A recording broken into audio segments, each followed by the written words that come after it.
Move to statements on scoliosis and inquiries. I call on Minister Jennifer Carroll-McNeill to make your statement under Standing Order 56. Minister. I welcome the opportunity to address the House on a number of important inquiry processes that have been established or in the process of being established by this state in the health sector, and to update members on progress to date. I also want to put these updates in the context of the human experiences that underpin them. We must always remember that long before any inquiry is agreed, before any terms of reference are drafted, before any report is delivered, there are lived experiences at the centre of these issues. Children, parents, families, survivors, people with very, very deep memories of the things that have happened to them, people whose voices and experiences must shape our work and whose needs must remain central to the process. I will begin today with the CHI inquiry scoping exercise and the Dignity for Patients scoping exercises. I do so because I had the opportunity to update Cabinet on Tuesday in relation to progress with both of these, and it's important that I update the House. Both exercises are at an early stage, and I'll address them in turn before moving on to the non-statutory inquiry into the historical licensing and use of sodium valproate in the women of childbearing potential in this state. Firstly, the scoping exercise into potential terms of reference for a public inquiry into spina bifida and complex.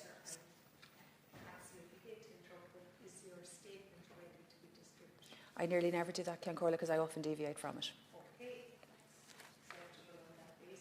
Thank you. As an initial step, the Government agreed that a facilitator will be appointed to consult with stakeholders on scoping the content of potential terms of reference for an inquiry. This process, the scoping exercise, is designed to ensure that when a public inquiry is established, it has structures and parameters that reflect the needs of children and families and patients and are grounded in evidence and avoid duplication with existing statutory or clinical processes.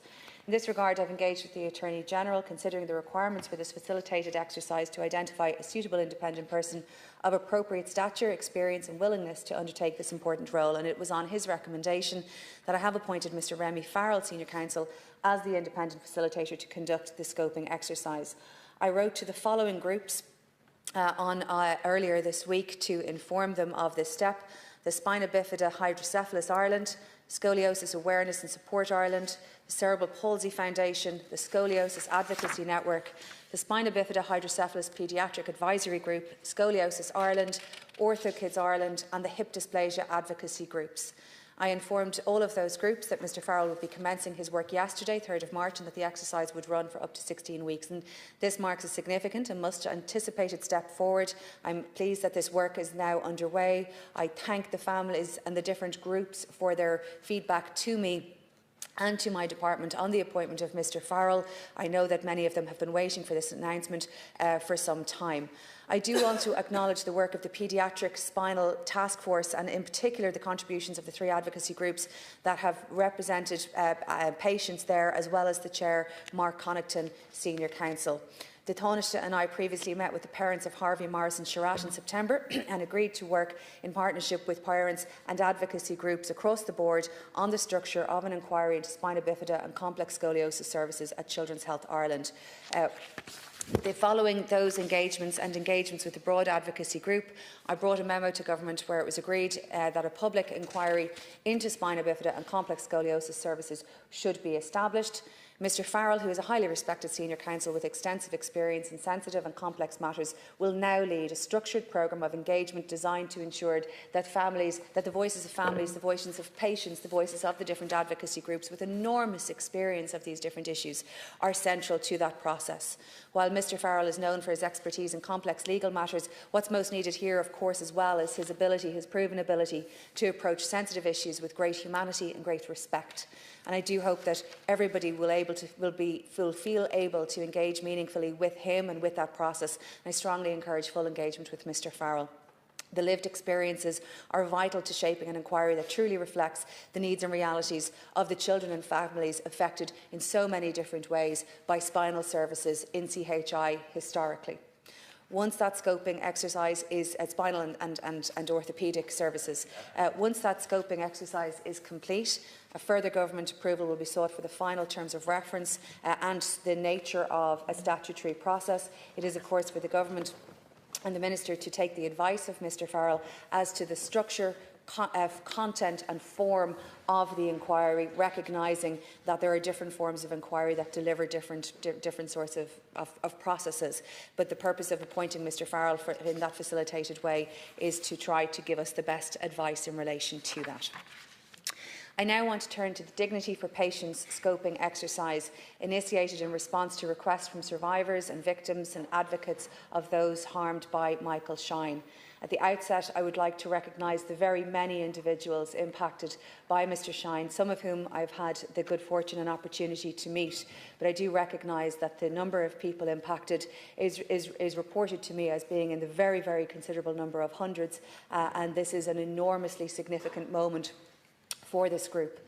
Mr Michael Shine, a former surgeon, worked in Our Lady of Lourdes Hospital, Drogheda, from 1964 until 1995.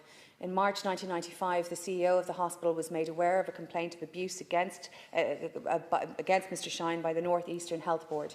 Mr Shine took leave while the complaint was being addressed and subsequently retired in October 1995.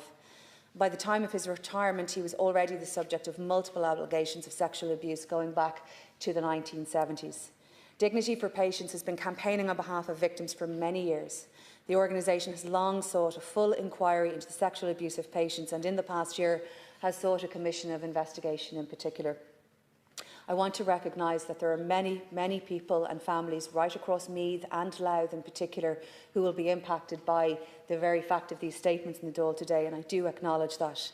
But it is also the case that on the 26th of November, the Government agreed that a time-bound scoping exercise be undertaken by an independent person in response to requests from Dignity for Patients on behalf of victims and survivors of Michael Shine.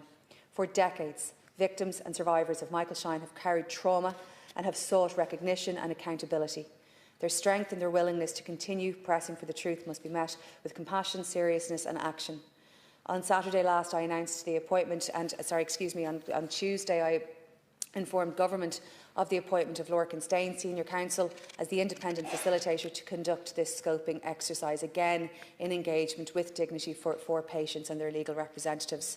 I had been engaging with the Attorney-General considering the requirements for this facilitated exercise, again to identify a suitable independent person of appropriate stature, experience and willingness to undertake this role. And again, it was on the recommendation of the Attorney-General that I appointed Mr Staines, who commenced his work yesterday, 3rd of March, and the exercise will similarly run for up to 16 weeks. And he will finalise, he will discuss potential terms of reference for this scoping exercise now and for the scoping exercise and ultimately any inquiry in direct consultation with Dignity for Patients. Mr Staines has 2 decades' experience in criminal, regulatory and administrative law. He is widely recognised for his specialist work with victims and vulnerable witnesses, particularly in sensitive cases involving sexual violence, and has advised both the Minister for Justice and the Dublin Rape Crisis Centre on reforms to better protect people in the criminal process. Mr Staines will fulfil his role as a facilitator through direct engagement with victims and survivors of Michael Shine, working alongside Dignity for Patients. During the process, Dignity for Patients will have the support of expert trauma-informed advisors Maeve Lewis, a former CEO of 1 and 4, and Professor Phil Scratton, a specialist in inquest and inquiry models, as well as their solicitor Dermot Bracknell of Phoenix Law.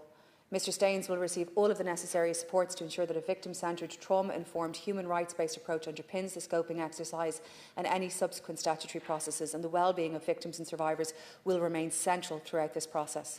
Again, similarly, the final report and recommendations will be submitted to me and to the Government to guide the development of an appropriate response to the issues raised, to the identified need of Dignity for Patients on behalf of the victims and survivors of Michael Shine.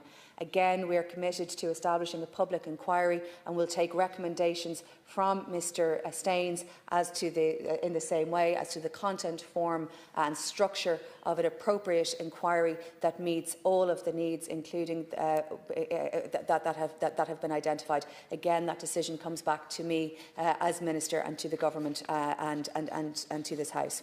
Our commitment again is to ensure a process that recognises the suffering experienced, honours the voices of victims and survivors and seeks a path towards truth and healing. Finally, in relation to the third inquiry, which I want to update the House on, is the non-statutory inquiry into the historical licensing and use of sodium valproate in women of childbearing potential in the state. And Government approved the establishment of this inquiry in July 2023 in response to long-standing and serious concerns raised by women and families regarding the use of this medication and the information, warnings and safeguards that were in place or not in place over time. Their experiences, often involving many, many years of uncertainty, medical complexity and profound emotional impact, have deserved to be fully understood and acknowledged. And indeed, I thank all of them who advocated for that work, and I've had the good fortune and opportunity to meet them and hear from them also. Following a competitive process, Ms Breed O'Flaherty was appointed as an independent chair in June 2024 and has since led the establishment and progression of the inquiry's work. And at the outset, I want to acknowledge again the experience of women and families whose personal experiences underpin the inquiry. Many have engaged with this process after long, long periods of advocacy and often deeply personal and challenging circumstances. And it is essential, I believe, that this work continues to be carried out in a way that respects those experiences and supports people to engage in a manner that's safe, dignified and meaningful. As members will be aware, the public-facing work of the inquiry commenced once the necessary legal basis was in place for the processing of sensitive personal data, and that did take some time. That required the making and signing of 3 statutory instruments under the Data Protection Act 2018 on July 21st, 2025, which I did, which enabled the inquiry to formally commence its work the following day.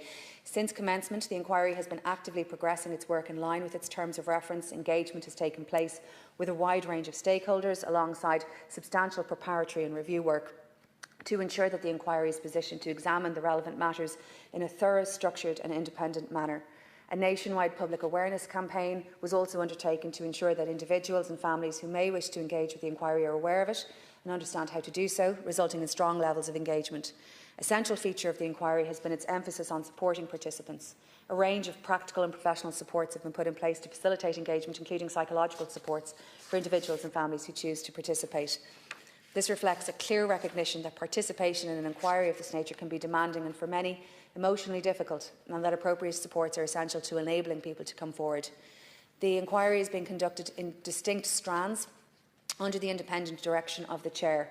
These include a review of the historical regulation and use of sodium valproate, the gathering of experience from affected individuals and families through oral statements, and an examination of current systems and supports, including the health services' capacity to respond to safety issues relating to the use of anti-seizure medications in women of childbearing potential.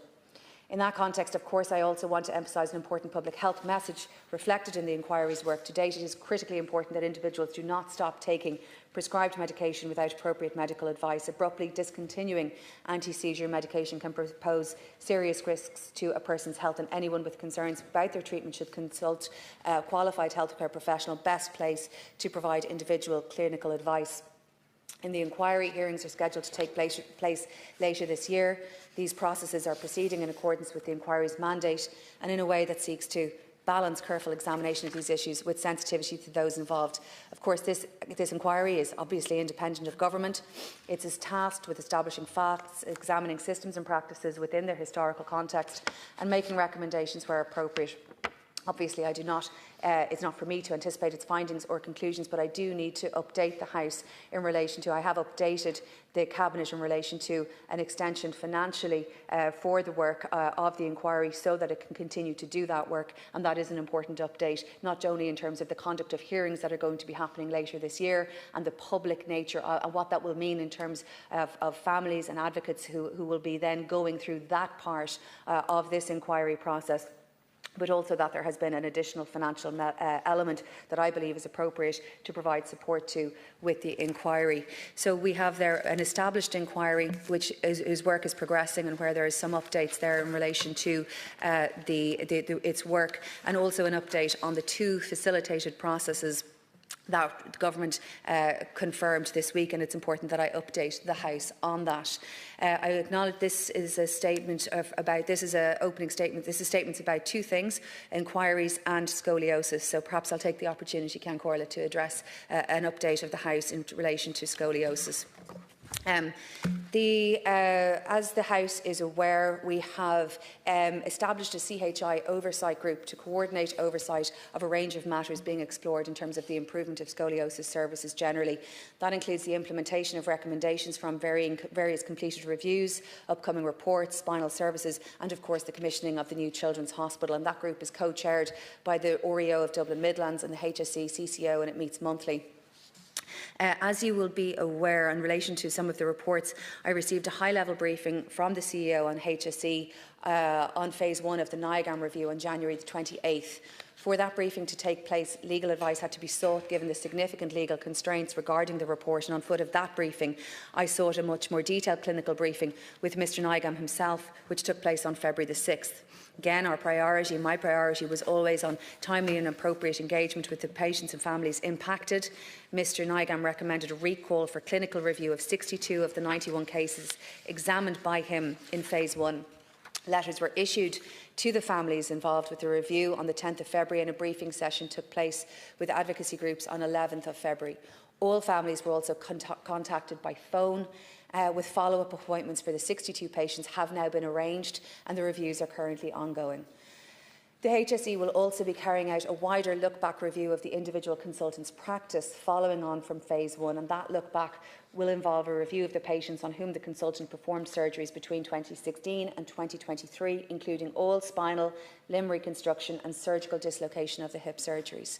The HSE are currently scoping out the numbers involved against the 3 criteria for the look-back, and the HSE will be in contact directly with all of the patients identified very shortly. Phase 2 of the NIAGAM report continues, and it is expected to be substantially complete by the end of this year. The second phase of the review will be important from a broader clinical and system patient safety perspective to assure future service provision, especially in the context of the new Children's Hospital. In relation to the HICWA review last year, in April, just after the report had been published, I stood in this House and we discussed the HICWA review of the governance of implantable medical devices in CHI, including the use of non-CE springs in Temple Street Hospital. Though I need to update the House that the recommendations from the HICWA report are nearing completion, with a completion rate of over 84% for the HSE recommendations and a completion rate of 96% for the CHI recommendations. It's an important update for the House. In May again, we were here to discuss the Thomas Independent External Medical Audit for Children's Health Ireland and pelvic osteotomy. The immediate priority, again, following the publication of this audit, was to ensure that there was clinical follow-up and care for patients who had undergone pelvic osteotomy surgery. Multidisciplinary team clinics have been underway since June of last year, and 1,537 patients have now had clinical reviews as part of this process. It is expected that one last clinic will be held next week to close off the remaining patients. In relation to retrospective reviews of cases to determine the indications for surgery, the HSE is establishing a separate process involving external experts. This external expert panel review commenced last month, and it is chaired by Dr. Kishore Mulpuri, a consultant paediatric orthopaedic surgeon from Canada. The HSE has worked closely with advocacy groups in drafting the terms of reference for that review, which should be finalised and published shortly. The HSE CEO, in relation to other ongoing reviews, in particular the equity of access one that I established last year, the HSE CEO specifically commissioned an audit to assess governance and equity and access to care within CHI, especially regarding the balance between public and private patient management. Now, that covers 3 specialties: orthopaedics, urology and respiratory.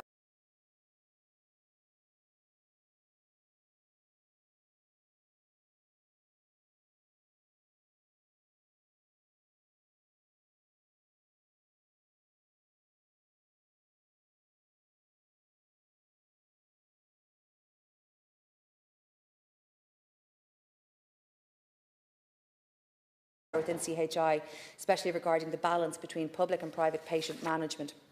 Now, that covers 3 specialties: orthopaedics, urology and respiratory, and is due for completion by the end of April. The audit is being augmented with a qualitative element, an independent view capturing patients and staff experiences.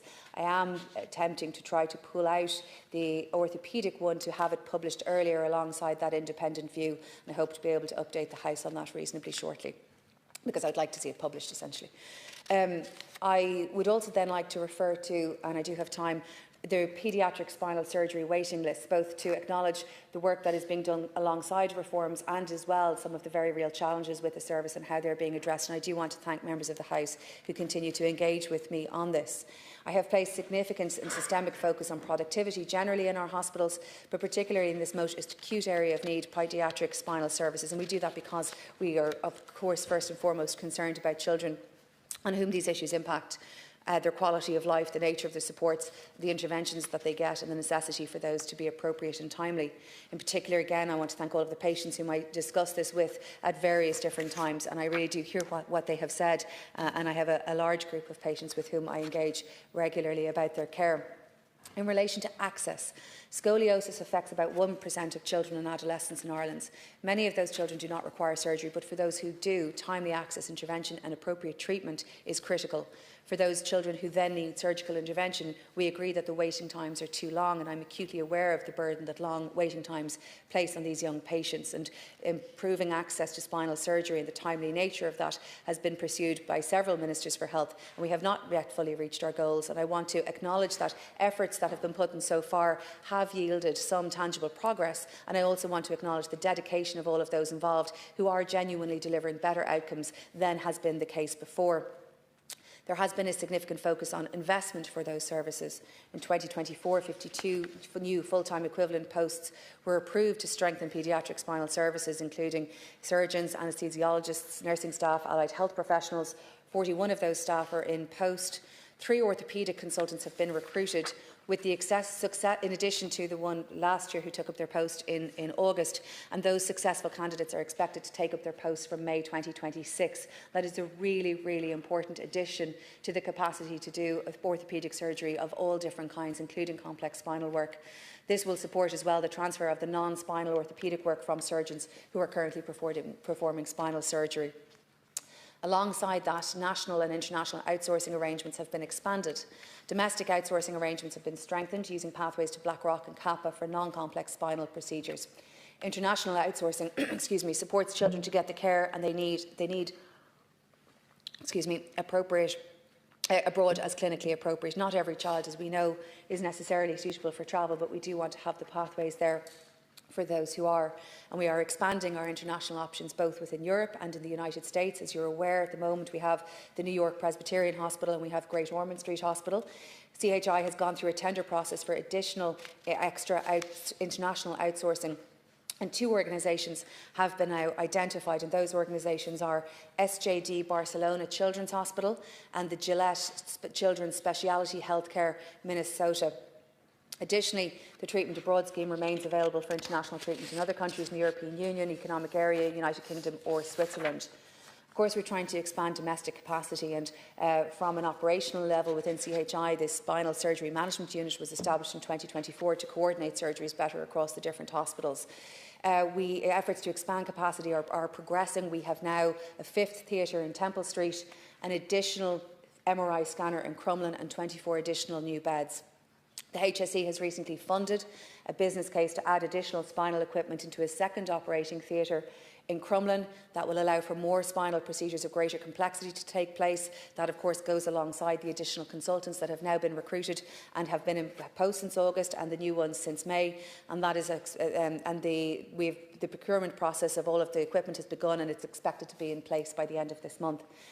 CHI have advised now that they will be in a position to do spinal fusions in the 2nd theatre as well from April 2026.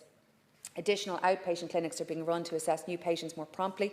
This has reduced the time these children are waiting to be seen by a consultant considerably, as well as a dedicated referral pathway for GPs, which has been introduced to support prioritisation of urgent cases. And we are seeing tangible results from that. There is an increase in the number of spinal procedures undertaken compared with previous years. But of course, what we want to see more and what matters most is the length of time that children are waiting. And there has been an improvement in the longest waiting lists.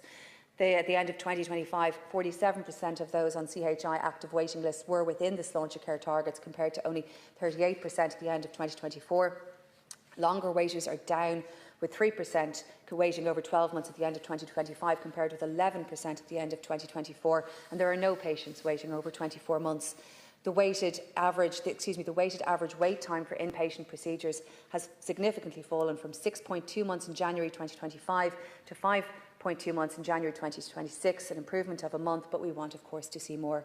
25% of new outpatient appointments are within the 10-week Sláintecare targets. No new outpatients are, of course, waiting over 12 months. Weighted average times for new outpatient appointments has reduced to 4.5 months from 9.7 months back in January 2025. So those improvements are within this just over a year, and those improvements are where we're seeing children more quickly. While we acknowledge that progress, we also recognise that too many children are still waiting, and children with complex cases are waiting. And at the end of January this year, there have been an additional 39 children who have been added to the active surgical waiting list. We see this does reflect a growing need, and it also reflects a better referral pathway. And what we want, though, is that for all of the children who are identified, that they receive their appropriate treatment in a timely way. I thank the House for giving me the opportunity to provide these updates both on spinal services and scoliosis generally, but also on the very, very important inquiries that I have discussed today. I recognise that in each of the three cases, women who took anti-seizure medication without any expectation of any harm being done, and now raising families where they know that the medication they were taking has harmed their children, and the opportunity they have for an inquiry. The patients' advocates ranging from of parents and families, from those who had wrong implants put into their bodies, who have been waiting too long for spinal surgeries, who hadn't gotten the care for spina bifida that they needed, will now begin a process with an independent facilitator to scope how best we might give weight to their voice in a public inquiry. And the victims and survivors of Michael Shine, right across Meath and Louth, can I pay tribute to the many, many hundreds of men who have been impacted and who will be impacted yet again today as we discuss this. I acknowledge their work, Dignity for Patients, and their broad support network who have brought us to this point where we are beginning the same facilitated process to begin to scope out the appropriate public inquiry that is appropriate to be able to have their voice heard and respected in the way that it deserves to be. Thank you. Deputy MaryLou McDonald. The appalling failure of children with scoliosis and spina bifida is the shameful indictment of this and of successive governments. For years, the harrowing stories of children left to wait in agony for their operations has been a distressing feature of debate here in the Dáil. And yet the government has never matched its promises with the actions needed.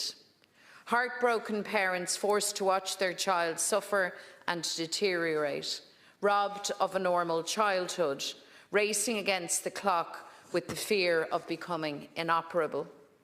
Parents forced to pour out their anguish in the media just to get the government to pay attention.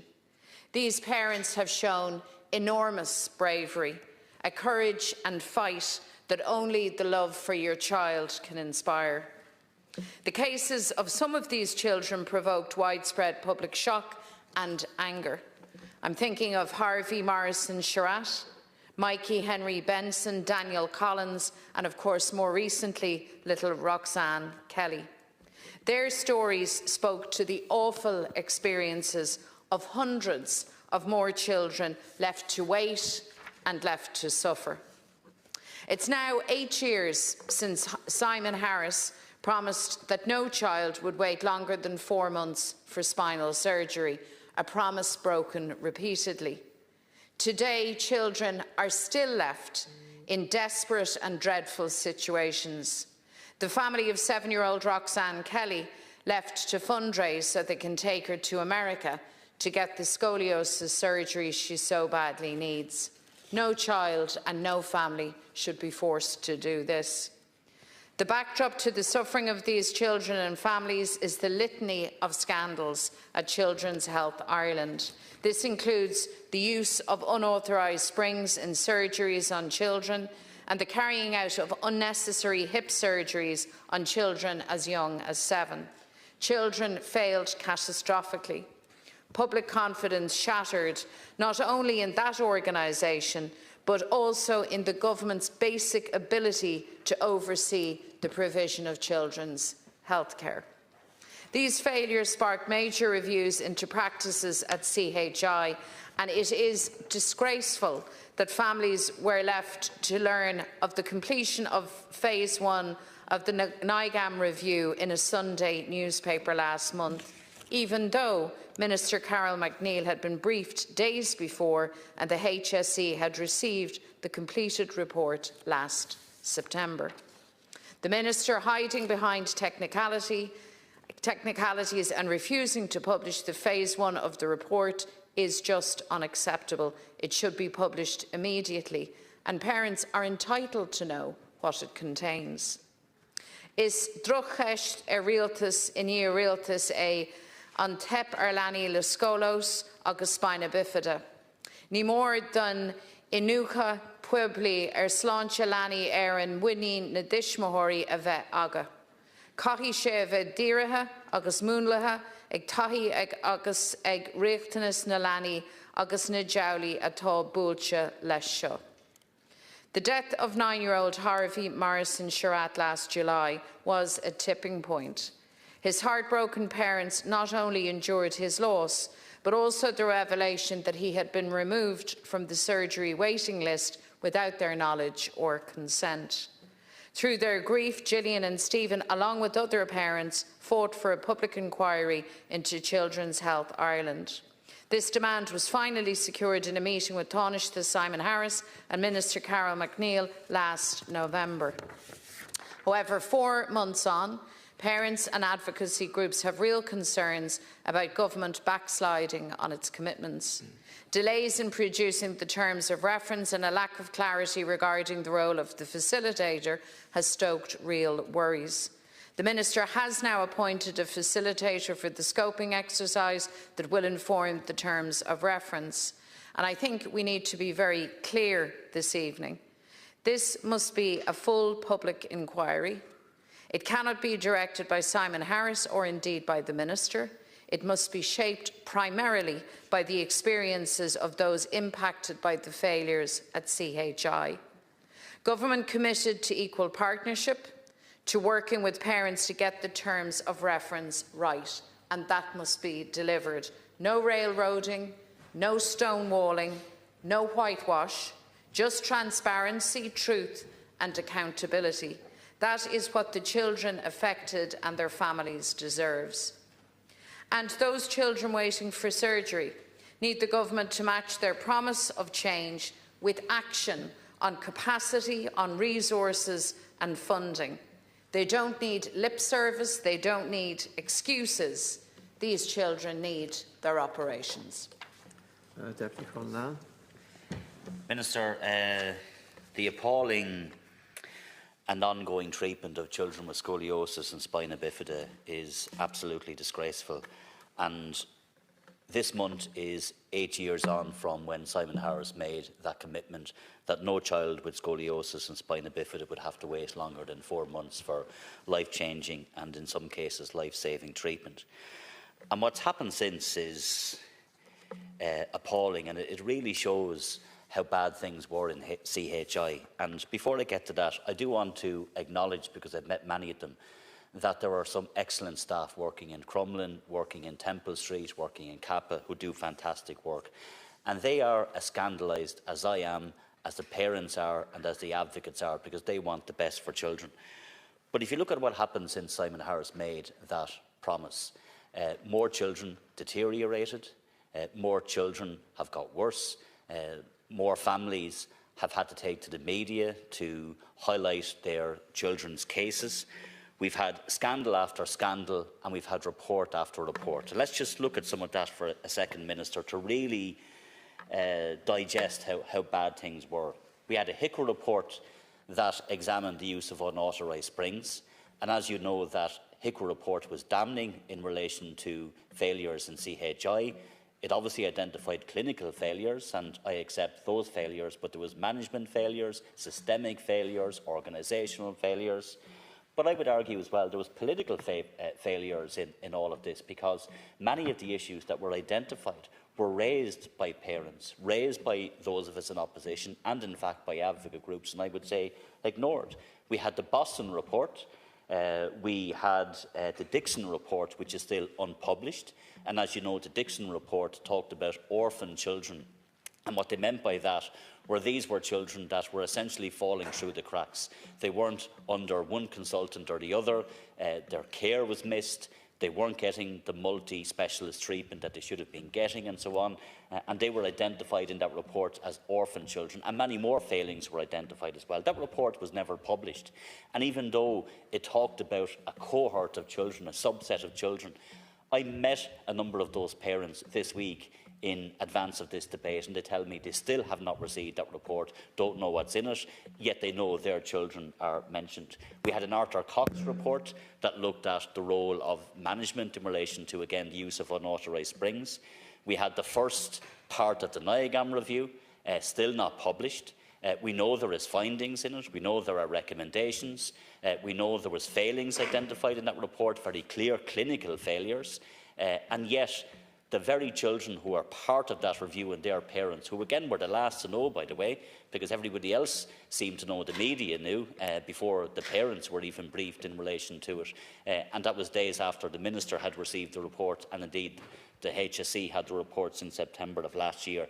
And that was only one part of two reviews that Mr NIAGAM is doing. The second is now going to look at all of those systemic failures which have been identified in many of the other reports that I've talked about.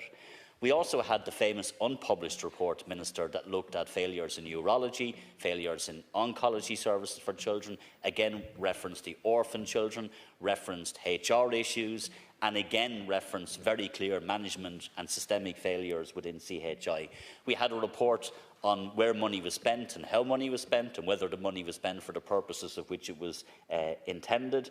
We had a report, unfortunately, on hip dysplasia and all of the mistakes that were made in that area. And there was also to be a report, Minister, on equity of access, an audit that you had promised that actually was to be published by the end of November. It was then promised to be published by the end of February. My understanding is it still isn't complete, and that was to look at equity of access, particularly for those complex cases and all of that. And the reason why I mention all of those reports, because it really does show the level of scandal, the level of dysfunction, the level of failure that was in CHI. And what drives parents mad, rightly so, and what drives advocate groups mad, and I meet them all of the time, and as I said, I met many campaigners, and I spoke to a lady called, or my party colleague did, spoke to a lady called Una Baker, who is also an advocate and a campaigner in this area as well. What they say to us is that we were shouting from the rooftops about all of those issues for years, and we were met with a stone wall of resistance from government. In fact, Dr McDonald and I and others in opposition were coming in on a weekly basis raising many of these issues, and we were told in some instances nothing to see here. And that was the reality of it, and yet we had to go back and face parents who were telling us there is something to see here. There is failure right across the board, and we now are seeing that, and we've saw it in some of the reports, but we obviously haven't seen all of the reports. And the problem then, Minister, is that there are still children who are being failed. So you have committed to a public inquiry, and I do want to get to that, because for me that's really important, and that was the substance of the meeting I had with advocates and parents this week in advance of this debate. They met you in good faith with the Taoiseach. They want to be equal partners in shaping a terms of reference. They should be equal partners. They are more equal, in my view, than CHI or the HSE or the department, because it is their children who are failed. So, as Dr McDonald said, they are the voices that must be front and centre and must have primacy in relation to the terms of reference. But what they tell me that they were promised was a mediator, not a facilitator, but a mediator that would recognise those advocates and parents as equal voices. And they don't see that that is what this process is. I still don't know, and I didn't hear it in the Minister's speech today, and I accept that she's going to say that, well, we now have appointed a facilitator who will scope out what this public inquiry will do. But I've never really heard from the Minister what she expects this inquiry to do. But I will tell her what I expect the inquiry to do, which is to establish all of the facts, wherever they lead us, to establish where the failures are, wherever they lead us, whether it's organisational, whether it's individual, whether it's clinical, whether it's political. It has to establish the facts and it has to establish all of the failures. And it has to look at all of those issues. It has to look at waiting times. It has to look at how people were moved off urgent care lists, and we saw that with tragic consequences. It has to look, obviously, at individual care needs for some children, for obvious reasons. It has to look at urology services. It has to look at oncology services. It has to look at all of the failures, Minister, from top to bottom within CHI, and each and every one of those failures for each and every one of those children. And I don't get a sense that that's what this public inquiry is going to do. I still don't know if it will be a statutory inquiry and what role and what powers the inquiry will actually have. But I do know what parents want. And what parents want is an inquiry where there is absolutely no hiding place for anybody. Because what they have seen so far in all of the reports that I have mentioned earlier is a lack of accountability and hiding places left, right and centre. We are told by the Minister that, well, there is High Court, I won't say injunctions, but certainly advice from the HSE that even the NIAGAM review can't be published, its findings can't be published. My understanding is you weren't party to those proceedings, Minister. That was between the HSE, obviously, and the High Court. But you are the Minister. You have a copy of a report. That report obviously is a very serious report and has findings. And nobody bar you and people in the HSE knows what's in that report. Nobody. The parents don't know. We in opposition don't know. I don't know when we're ever going to know. You still haven't told me when the report will be published, if it ever will be published, because we know that the Dixon report was never published. The other very significant report that caused consternation for families last year still hasn't been published, and many more, the Arthur Cox report and so on. So there's a long, long history of report after report, review after review, all done behind closed doors, never seeing the light of day, parents being the last to know. And all the while, we have children like Mikey Henry Benson and Lauren Kelly and many others who are still waiting for treatment. And their families are heartbroken, Minister. They come to us all of the time and they're asking us, what can be done for our children? We can only raise it in here. This is the only way that we can do it, to come into the Dáil and raise their cases and use our voices to raise their cases. We want those children to get the care that they need, and I accept that they are complex cases, but they are children who are deteriorating before their parents' eyes, and they are asking us to appeal to the government, to beg the government to do everything possible to ensure those children get the care that they need. So while I conclude, Cathaoirleach, and while I welcome the fact that we're having a debate here today, I have to say, Minister, that we have an awful lot more to do and a lot of road to travel before we rebuild that trust and confidence that parents have in CHI and indeed this government's handling of all of these issues. And much more needs to be done for those complex cases in children who are waiting for urgent care and, as I said, who are deteriorating by the day. Sherlock. Minister, we want to welcome the announcement of the inquiry into Michael Shine, and my colleague Deputy Ged Nash will speak more about that in a minute, and the update on the sodium valproate scandal, effectively, that has taken place in this country. But I want to confine my remarks today to, I suppose, the scandal that has taken place with regards to children, those suffering from scoliosis, spina bifida, those with orthopaedic and urology conditions, and pay tribute once again. And we've been in this chamber quite a number of times. I'm only health spokesperson 12 months now, and we've been in this chamber quite a number of times making statements on these issues over the last number of months. But to those advocacy groups and those parents who have to do so much to look after their children and also fight for justice for the children who have not been so fortunate to make it, who have died, or those children whose lives have been impacted forever. So I do want to say that their courage and fortitude in continuing that campaign is enormous. But I do stand here today and believe that we've made very little progress, notwithstanding everything that has been said over the past 12 months. When we look at the waiting lists, we see that the waiting list has reduced by just 8 children over the past 12 months.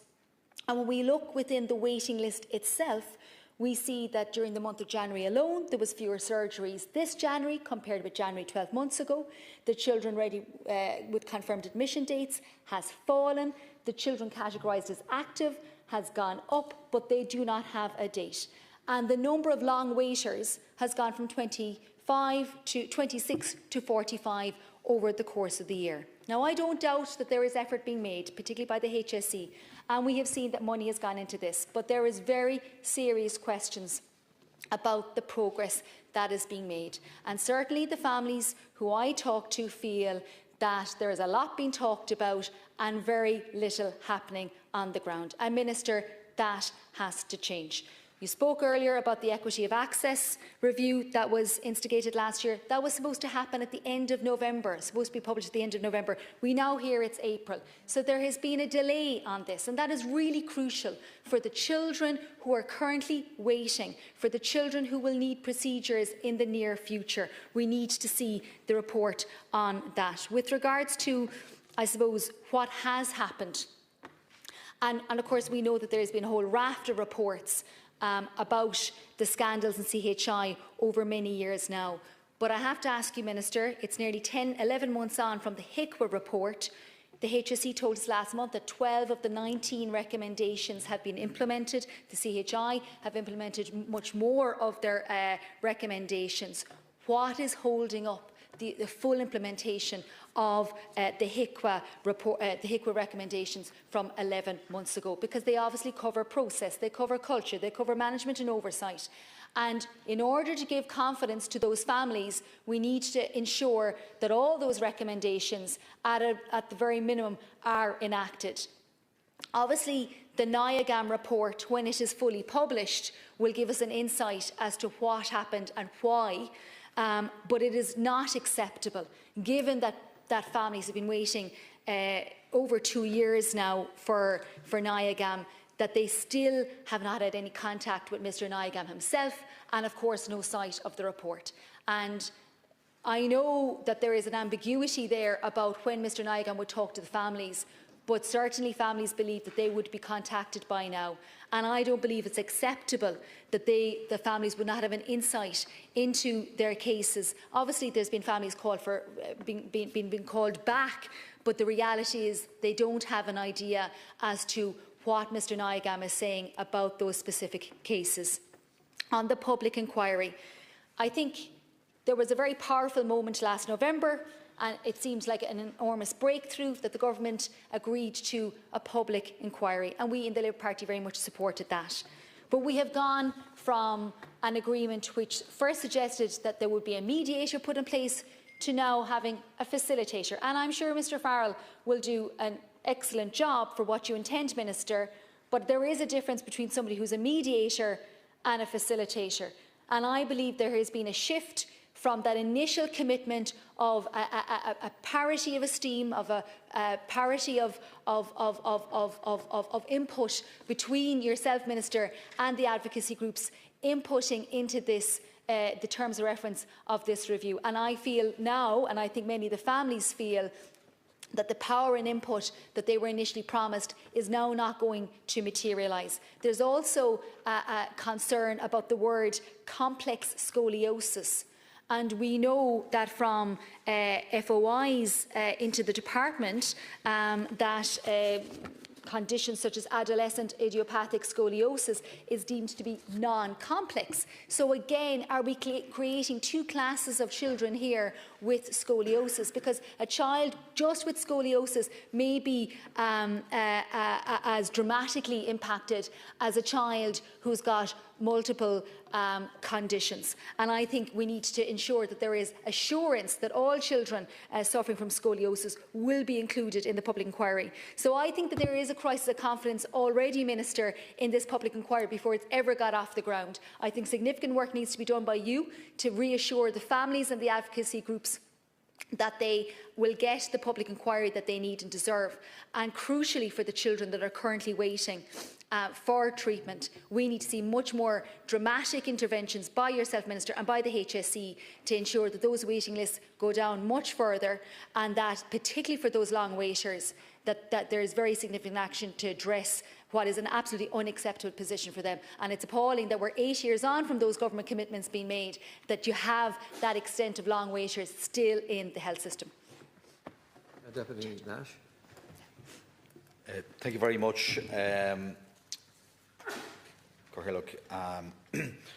I want to thank the Minister for her personal interest since your appointment in working with Dignity for Patients and the victims and survivors of disgraced paedophile former Dr. Michael Shine.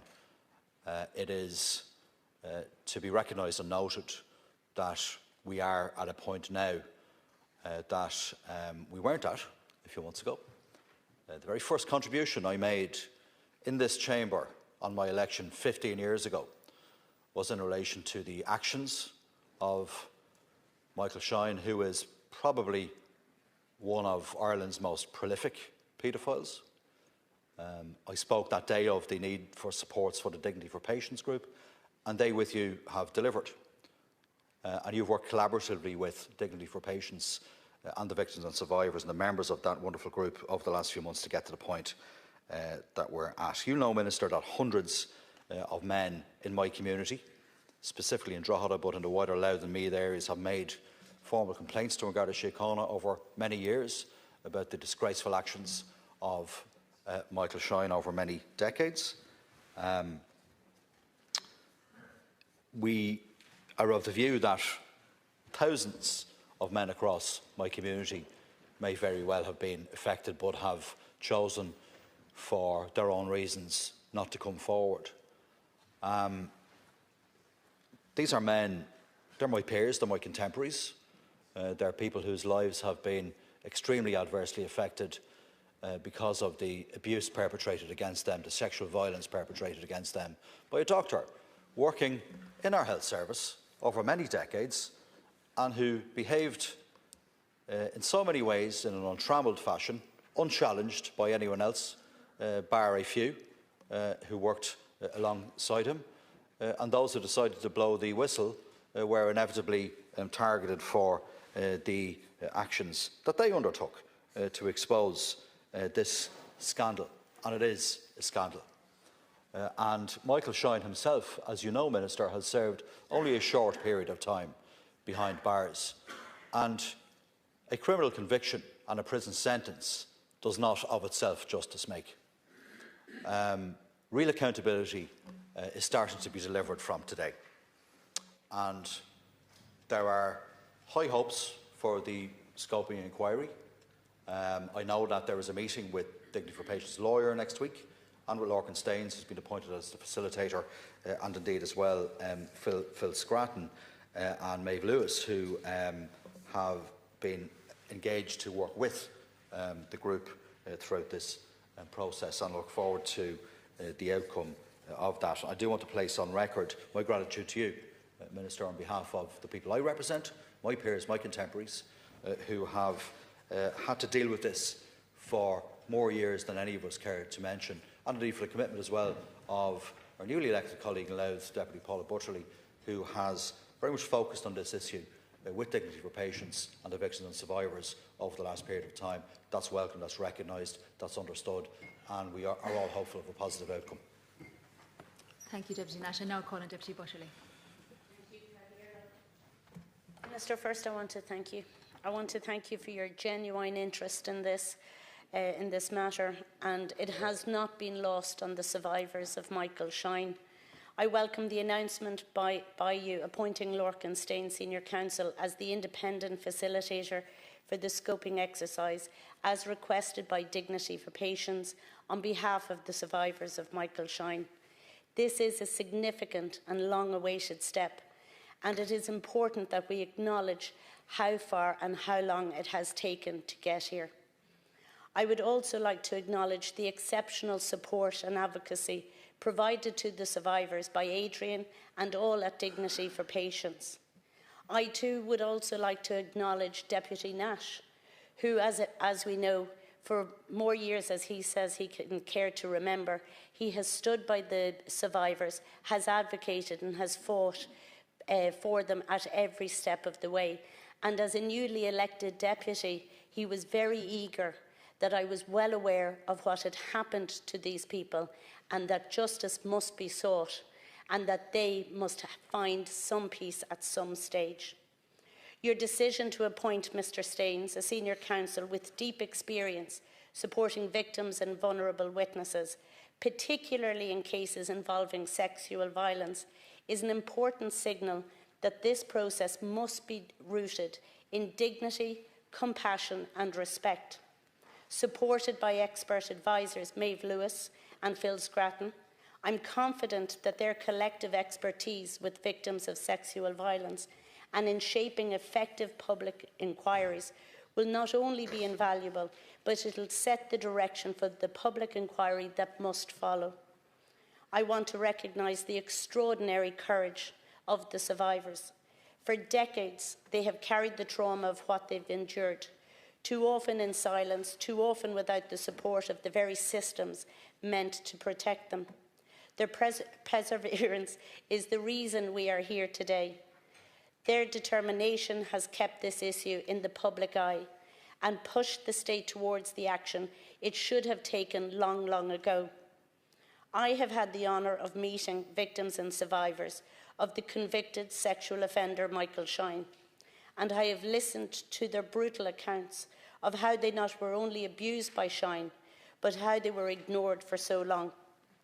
I've seen the pain etched on their faces, lines that have deepened over the years, not only as a result of the trauma caused by the paedophile Shine, but also because of the silence and disbelief that they have met in their search for answers and accountability. For 30 years, Shine, the convicted sexual offender, was hidden in plain sight. He built a successful practice while he abused young boys and men. He became for many a pillar of society, for many a god, while young lives lay in tatters. Michael Shine started working in Our Lady of Lourdes Hospital in 1964. Just for context, that was 62 years ago. The first allegations were reported in 1977, but no action was taken. In 1983, further and separate allegations were made, but no action was taken. In 1995, Bernadette Sullivan blew the lid off the sordid actions of this sick, vile man, and the scandal was exposed. Michael Shine retired in 1995 on a full pension. He continued to live a carefree life while those he abused plunged deeper into despair. Finally, in 2017, over 40 years from the first complaint, and after serious challenges by Mr. Shine to avoid justice at all costs, he was convicted. I have heard people in Drogheda and in the wider constituency of County Louth say that even the dogs on the street knew what he was up to. Yet nothing happened. I find this deeply disturbing, as it speaks to a society and a culture that I cannot comprehend, but yet, unfortunately, I know has existed for far too long. Today, more than 400 men have so far come forward. One man, aided and abetted by a society and institutions of secrecy and complicity, did this to over 400 young boys and men. How did this happen? Who knew? Who didn't want to believe? Who knew but simply chose to look the other way? And who did nothing? Thank you. Thank you. Butterley. I now call on Deputy McGuinness. Just to follow on from that, Cathaoirleach, I think that Deputy Butterley has set it all out very well, and it raises the question as to why people within the system don't listen, why they turn a deaf ear to a lot of the information that they get, and some of it, quite harrowing, and yet it's just kept quiet, and we're here today looking back on years and years ago. So it begs the question about the use of this House and the committee system to allow people to come forward under some form of protection, to explain what has happened to them, and to receive the type of support that's needed in the context of having a wrongdoing dealt with or a wrongdoing exposed. Because tribunals, inquiries, unless the scoping exercise is absolutely clear and defined, then parties on both sides of the argument will not be happy. And I think, to go back to what Deputy Cullinane said earlier on, we need to know who, where and why. We need to apportion the blame in terms of people who were involved, who knew. They need to take on the responsibility and own up to what they turned a blind eye to. We need to ask the state why it has taken such an effort to get to here. And if the scoping exercise does not answer all of those questions or allow those questions to be answered in the context of an inquiry, then it will be all for nothing. And I have seen too many inquiries in this House run into the sand simply because there is some form of legal action against it. So they never get a chance to really get to the truth. And it doesn't look good for the state. It really doesn't. And it does give it gives some credence to the claim that's often made that there's a cover-up going on here. Let's just stop the cover-up. Let's be fair and honest and truthful to the person carrying out the scoping exercise, to allow that truth and that story and that experience to come out. So I support the comments of Deputy Cullinane in relation to that. And the scoliosis, the statements on it, I just said that I have asked many questions of CHI, and what shocked me about the replies is that these questions come from the parents of the child. So CHI tells me that due to patient confidentiality, that they won't respond. Now, I just think that that's shocking. So the parent comes, demands some answers. As their member of this Parliament, I pose the question, and we're told, no, we're not telling you. And that is what causes most of the problems in this House. It is the fact that the truth will not be told. And if we stand for anything, we have to stand for truth and justice. That's why we were elected here. Don't hide behind any tribunals. Don't hide behind procedures. Let's get the facts out there. And in asking for the facts, the question that I referred to, like many, many others, was a general question. How many are on the list in terms of Carlow or Kilkenny? That's not a breach of any confidentiality. It's not breaching anyone's confidence. And yet they would not give the figures. They would not give the details of how parents and children were treated when they were given specific information. And I'm speaking about CHI. And we have to ask ourselves a question in this House: are we going to take back that power to us? Are we going to act as parliamentarians with the appropriate powers and with the appropriate authority to get to the truth and to deliver justice wherever it's needed? Because if we don't do that, then it would just become a cynical exercise in burying for another few years issues that have come before us. Thank you, Deputy McGuinness. I now call on Deputy McGettigan. Minister, this month marks 8 years since Simon Harris has promised that no child would wait longer than 4 months for spinal surgery.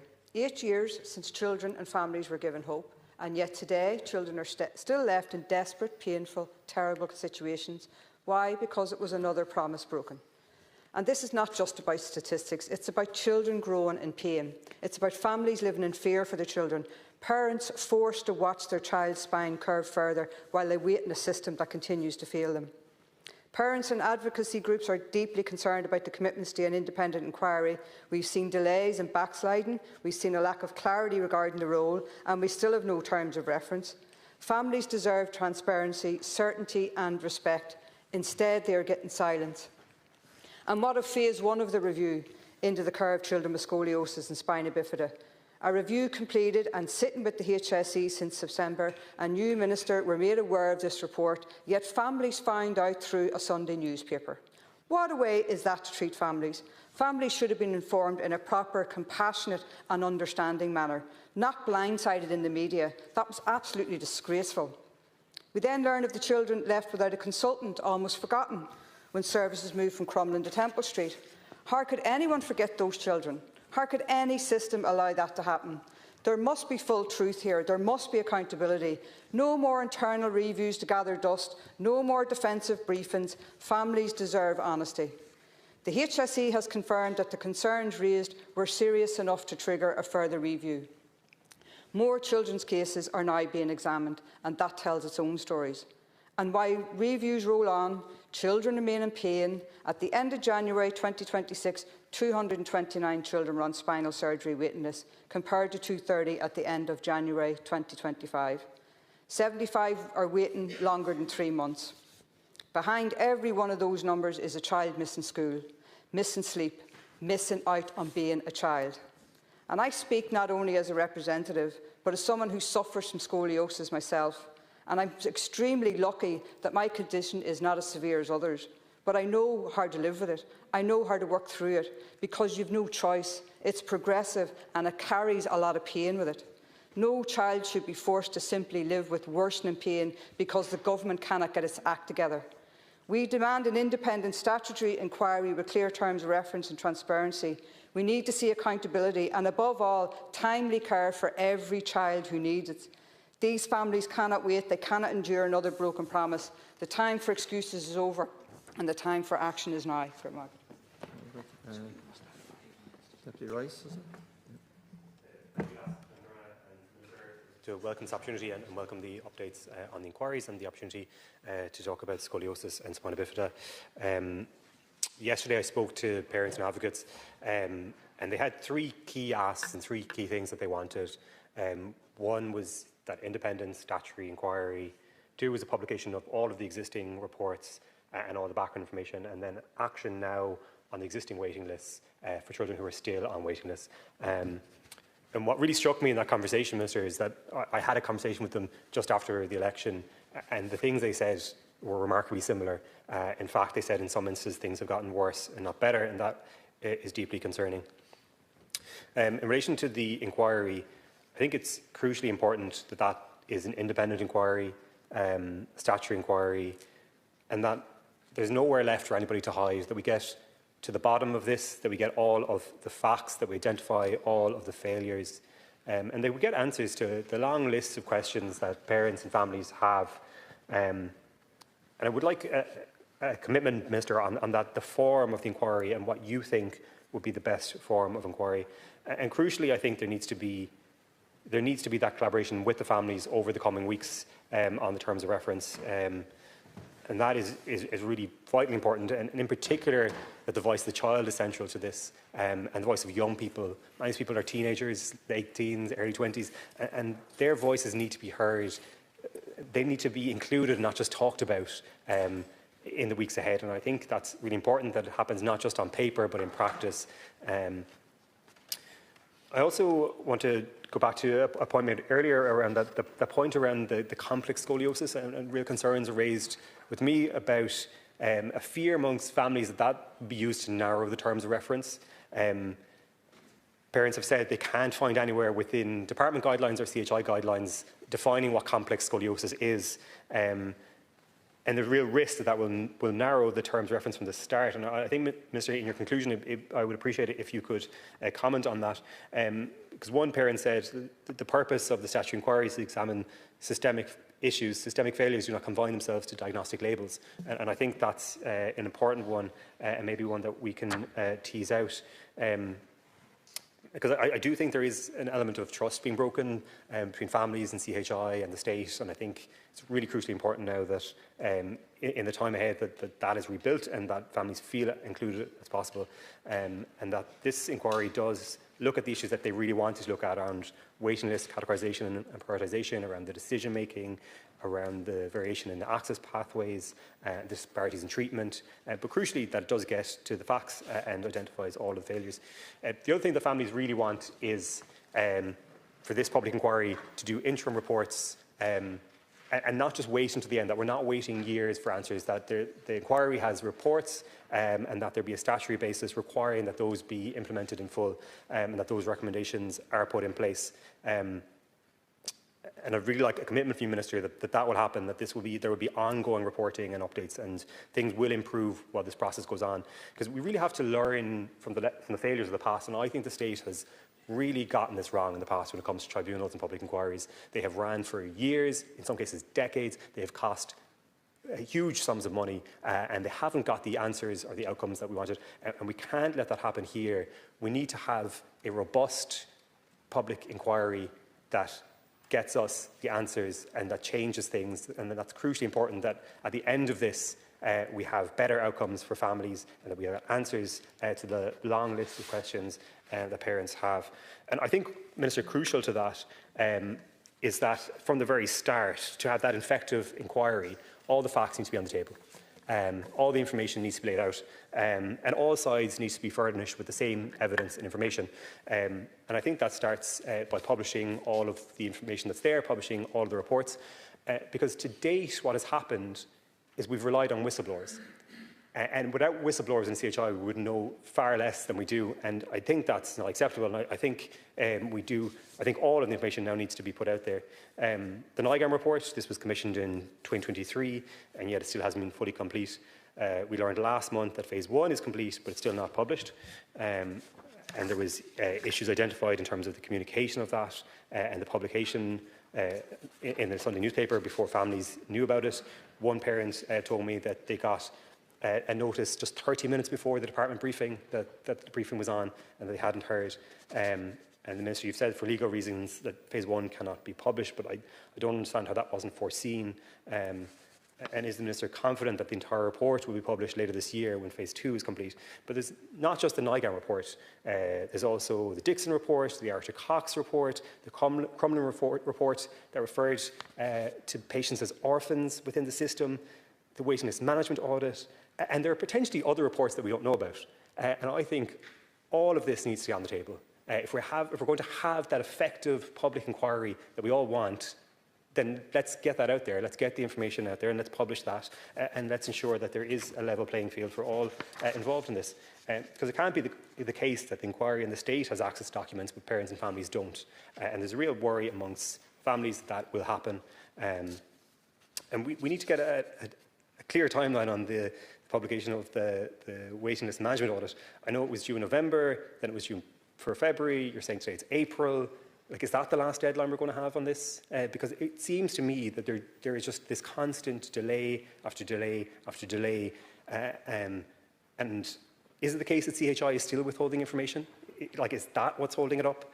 Because it's concerning about the lack of information that is released by CHI. There's a lack of information in terms of infection rates. We don't know why spinal surgery infection rates are not being published. Parents really want to know what the spinal infection rate was for 2024 and 2025, and how these figures compare to international benchmarks, and whether that data has been independently verified. So we do need to get as much information out in the open as possible. And my experience with CHI is that they haven't been releasing information. They've been not answering parliamentary questions as frankly as they should, and there needs to be more honesty, transparency and accountability. I'd like to briefly mention the audit into unnecessary hip surgeries. My understanding is that the external expert panel review commenced 2 weeks ago, which is welcome, although overdue. However, there still seems to be some uncertainty around the terms of reference. Last month, the HSE told me that the terms of reference for the external expert panel review have been drafted and under final review by the chair and the panel members. And where does that stand, Minister?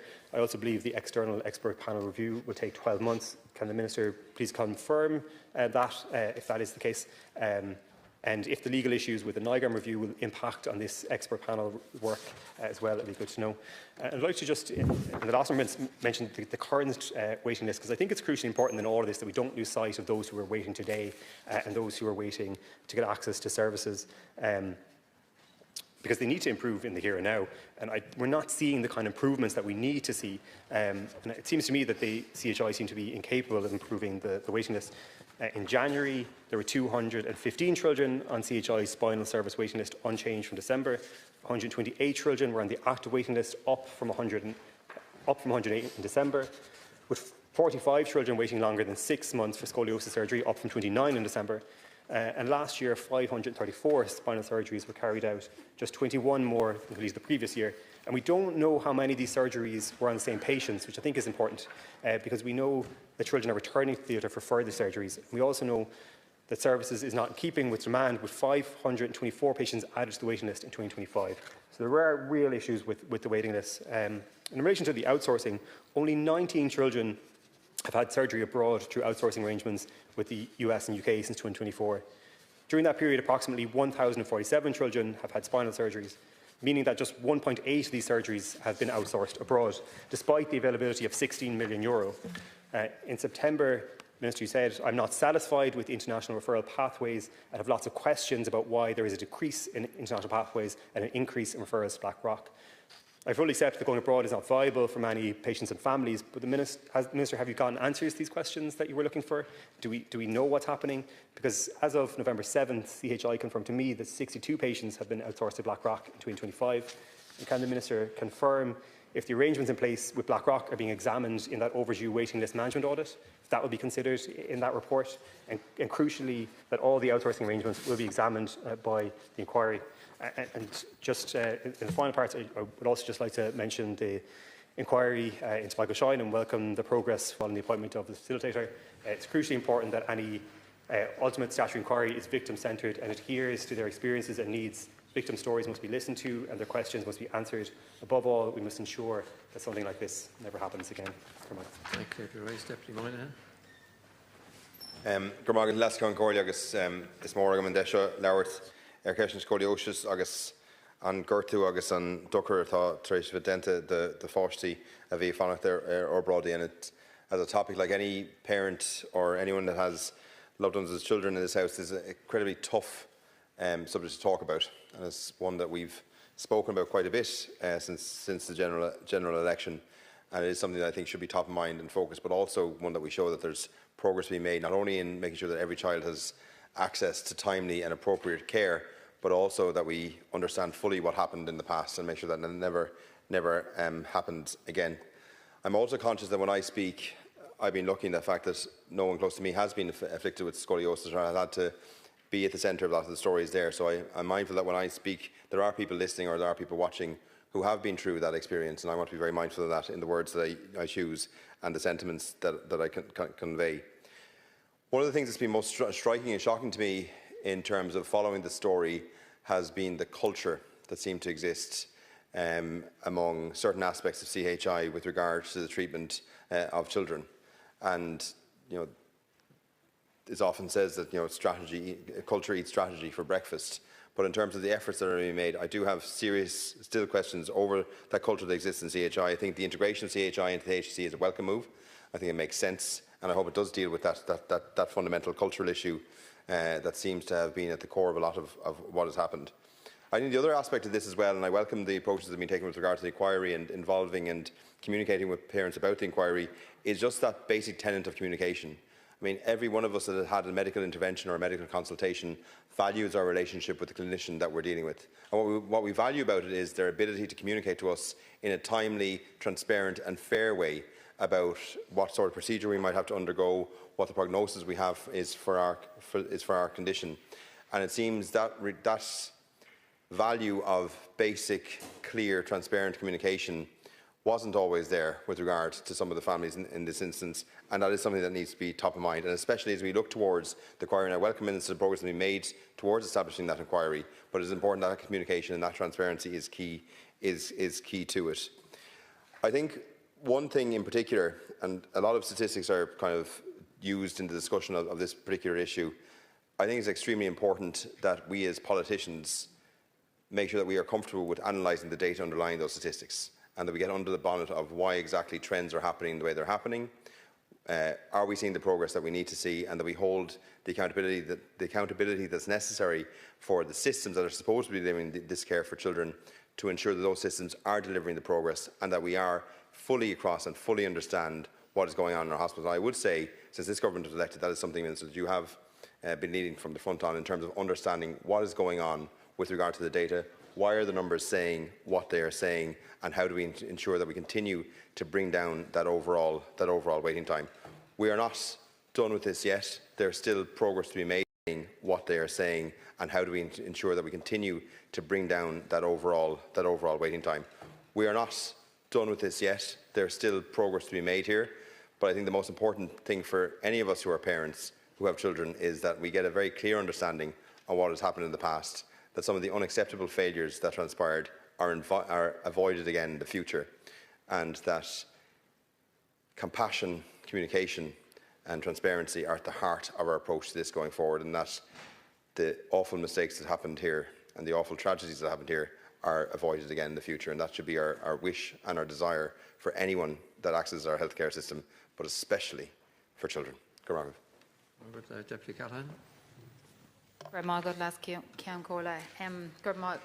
would like to begin today by welcoming the announcement that a facilitator, Mr Remy Farrell SC, has been appointed for the scoping exercise and the terms of reference for the public inquiry into spina bifida and scoliosis services. Over the next 16 weeks, I look forward to families engaging with Mr Farrell to inform the structure of the inquiry, and I'm a firm believer that when it comes to public inquiries, we must take the views of those who have lived through these things firsthand into account. Across Carlow, Kilkenny and the country at large, there are families who have been let down by paediatric spinal services. And if we are to fully come to terms with the issue, we must allow them their space to tell their story. As we carry out this process, I'm heartened to see the government's commitment to a human rights-based, patient-centred and trauma-informed approach, which will allow for the most transparent examination of the issue possible. I look forward to engaging in due course with the formal report of Mr Farrell, which will come before government in the near future. We have all become aware of the shortcomings of the paediatric services offered to spinal patients in this country in the past. The number of paediatric spinal surgeries cancelled due to emergency surgeries or at a shortage of ICU beds increased every year between 2022 and 2025. Over the last number of months, I've raised in this chamber the case of a young child in my own constituency who had been on the surgery waitlist for a period of over 2 years. But following on from a successful first surgery, this particular child's second surgery was cancelled due to an emergency presenting at the hospital. At the time, I reflected, while it was easy for an outsider maybe to accept this, to a parent, there is no greater emergency than the health and well-being of their child.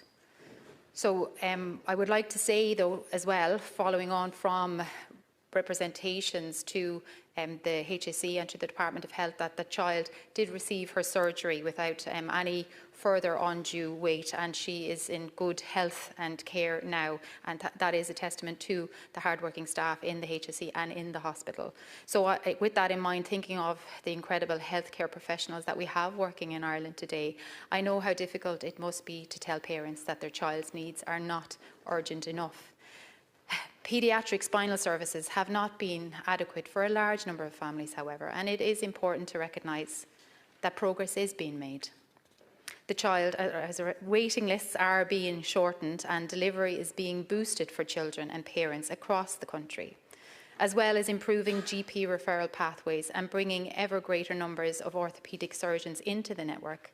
Thank you. The Minister for Health has led by introducing a central referral process for patients. This will ensure that children are seen in the right location by the right consultants and as timely as possible. The work being done by government and by Minister Carroll-McNeill is borne out in the facts. Waiting times across the board for spinal surgeries are going down. Fewer children are waiting longer times for their surgeries, and this has been achieved in the face of rising demands for these surgeries. While progress is undoubtedly being made, there will of course always be more that needs to be done. So over the coming weeks and months, I look forward to seeing government build on the progress that has already been made to shorten waiting times and to improve outcomes for the children who need our support the most. Deputy Ward. Minister, over the years I've got to know Gillian Sherratt and Stephen Morrison quite well as they campaign for the care of their young son Harvey. They're just an ordinary couple, just want to bring up their family and raise them as best they can. They're just in an extraordinary situation. They welcomed me into the home over the years. They are neighbours of mine. I didn't know them before this campaign, but I'd like to think that I would have got to know them in different circumstances. As I said, they welcomed me into the home numerous times, and any time I was in the home I never got to meet Harvey. But I feel that I know him, and the reason I didn't get to meet Harvey, he's either too sick or he was in hospital, and I didn't get a chance to meet him personally. But over the years, I feel that I've got to know him. And if you go by Harvey's home and Stephen and Gillian's home, there's a lovely tree outside, and on that tree there's a beautiful photograph of Harvey on the tree, and his smile, it stops people in their tracks as they're walking down when you see that beautiful smile that young boy had. It's like a ray of sunshine on the roads, and it's heartbreaking just to think of this horrible loss of life. Minister, 6 weeks ago, Gillian and Stephen, they marked what should have been Harvey's 10th birthday. Harvey, who had a 7-year wait for scoliosis surgery, sparked outrage across the country. He sadly passed away in July, following years of pain and breathing difficulties. Prior to his passing, Harvey's spine had reached a life-threatening 130-degree curve which pressed down on his rib cage and put pressure on his heart and lungs. And if anybody's seen the video of Harvey trying to breathe, it's absolutely another heartbreaking incident, and very, very visual. It did get right across it captured the emotions of the nation, Minister, when you're seeing that. Harvey was let down so many times. Like, he was removed from the critical waiting list and without his parents' knowledge. And I just want to know, Minister, has his parents been given a reason at this stage? Because I raised this in November last time. Have they been given a reason at this stage why he was taken off that critical waiting list? He was not treated well. He only lived 9.5 years. He spent 33 months in deteriorating and pain, not being able to do the things that he wanted to do due to his level of pain. His parents had to watch him deteriorate, and when he finally got the surgery that he absolutely really needed, he only lived for a tragic short 8 more months. Minister, it's really important that parents like Harvey's parents and other parents who have been directly impacted by years of false promises and mistreatment must be at the heart of any public inquiry. It must be a partnership in the public inquiry. Like anything else would not do justice for Harvey. I just want to take a second just to commend the other advocates who have been calling for a statutory public inquiry into spina bifida and scoliosis services. I cautiously welcomed this back in November, and the reason I cautiously welcomed it is because the parents have been let down so many times, Minister. So to date, we're looking to see what the terms of reference are. We need to see that NIGAM report published, because that could lead to the better terms of references. They've been calling for that. I know there's legal issues there, Minister, but you've been sitting on it for a while, and I'd like to see it addressed. Deputy Coppinger. Thank you. Minister, I'll start with a few questions that will give you a chance to think about the answers as well and make a few general points after. And I suppose the first question does relate to Harvey in particular, because I think the story of what happened touched a nerve. So I think the first point is that has the head of the Spinal Management Unit, David Moore, or CHI, why have they not informed Gillian and Stephen as to why Harvey was removed from the scoliosis list? And have you asked that question of CHI? A second particular question is about reports and access to information by all of the parties in this process. So you and the newly announced council, Remy Farrell, will have access to all of the relevant reports, including those that remain unpublished. But the parental advocacy groups representing the affected children will not. It's like sending two teams out with, different rule books, different access to information. And if the Minister's Council is entitled to see the full material shaping the inquiry, then the legal reps of those affected should be given the same right. There has to be an equal process, so that's a second point. And then the third one is, can you confirm that the scoping inquiry will include the voices of the parents and families of children who died as well? from post-spinal surgery or while waiting on spinal surgery. So just in the, sorry, 4 minutes? 4.5, I think. Okay, sorry. Just some general points. So parents have been expressing disappointment that the input into the terms of reference that was agreed in meetings doesn't seem to have been heard. Parents weren't consulted and didn't have a real say in the facilitator. No, you know, I know nothing about the facilitator, but they should have been involved in that. It's problematic also, Minister, and I don't know if you can answer how you'll address this, but you're helping to shape the inquiry, but you could also be called as a potential witness in the inquiry, which would seem to be a conflict of interest. How is that going to be managed? Parents and children have to be at the heart of framing the terms of reference. I obviously want to salute the campaigning work of the parents who brought this about. We've all been in here badgering for this to happen on their behalf, and the inquiry has to fully listen to parents, families and patients. And it's not a good sign that the facilitator wasn't fully, their input. The second one is about documents and access to information. And yeah, it's currently set up that the facilitator of the inquiry and yourself will be the only ones to have access to fully all of the reports that are unpublished. That can't continue. And just finally, there was a controversy that have continued despite the setting up of this. There's been several controversies since. In February last month, we had the separate review into spinal waiting lists that was delayed due to CHI refusing to give out the information requested by the review. We had 62 patients who were requested to come in for checkups. After the first review, and we had $374,000 that was spent on a flight to the US by staff to travel to visit the premises of an IT giant over the last 3 years who was awarded a contract by CHI. We've had HR systems at all 3 sites run by CHI. All of these have continued on. And this inquiry can't be just a sweep under the rug job. It has to fully involve parents, and it has to involve giving full information to all of the parties. Thanks, Ken Corlett. Mostly want to focus on some specifics and some particular questions, but just start with some general points which shape the particulars. The most obvious general point made by many is that this is a heartbreaking scandal. It's awful that so many children have been failed in this way. Harvey and Harvey's family amongst them, but it's a horrendous failure by the state. Now we have a process of various reviews, reports, look-backs into the various medical failures at CHI.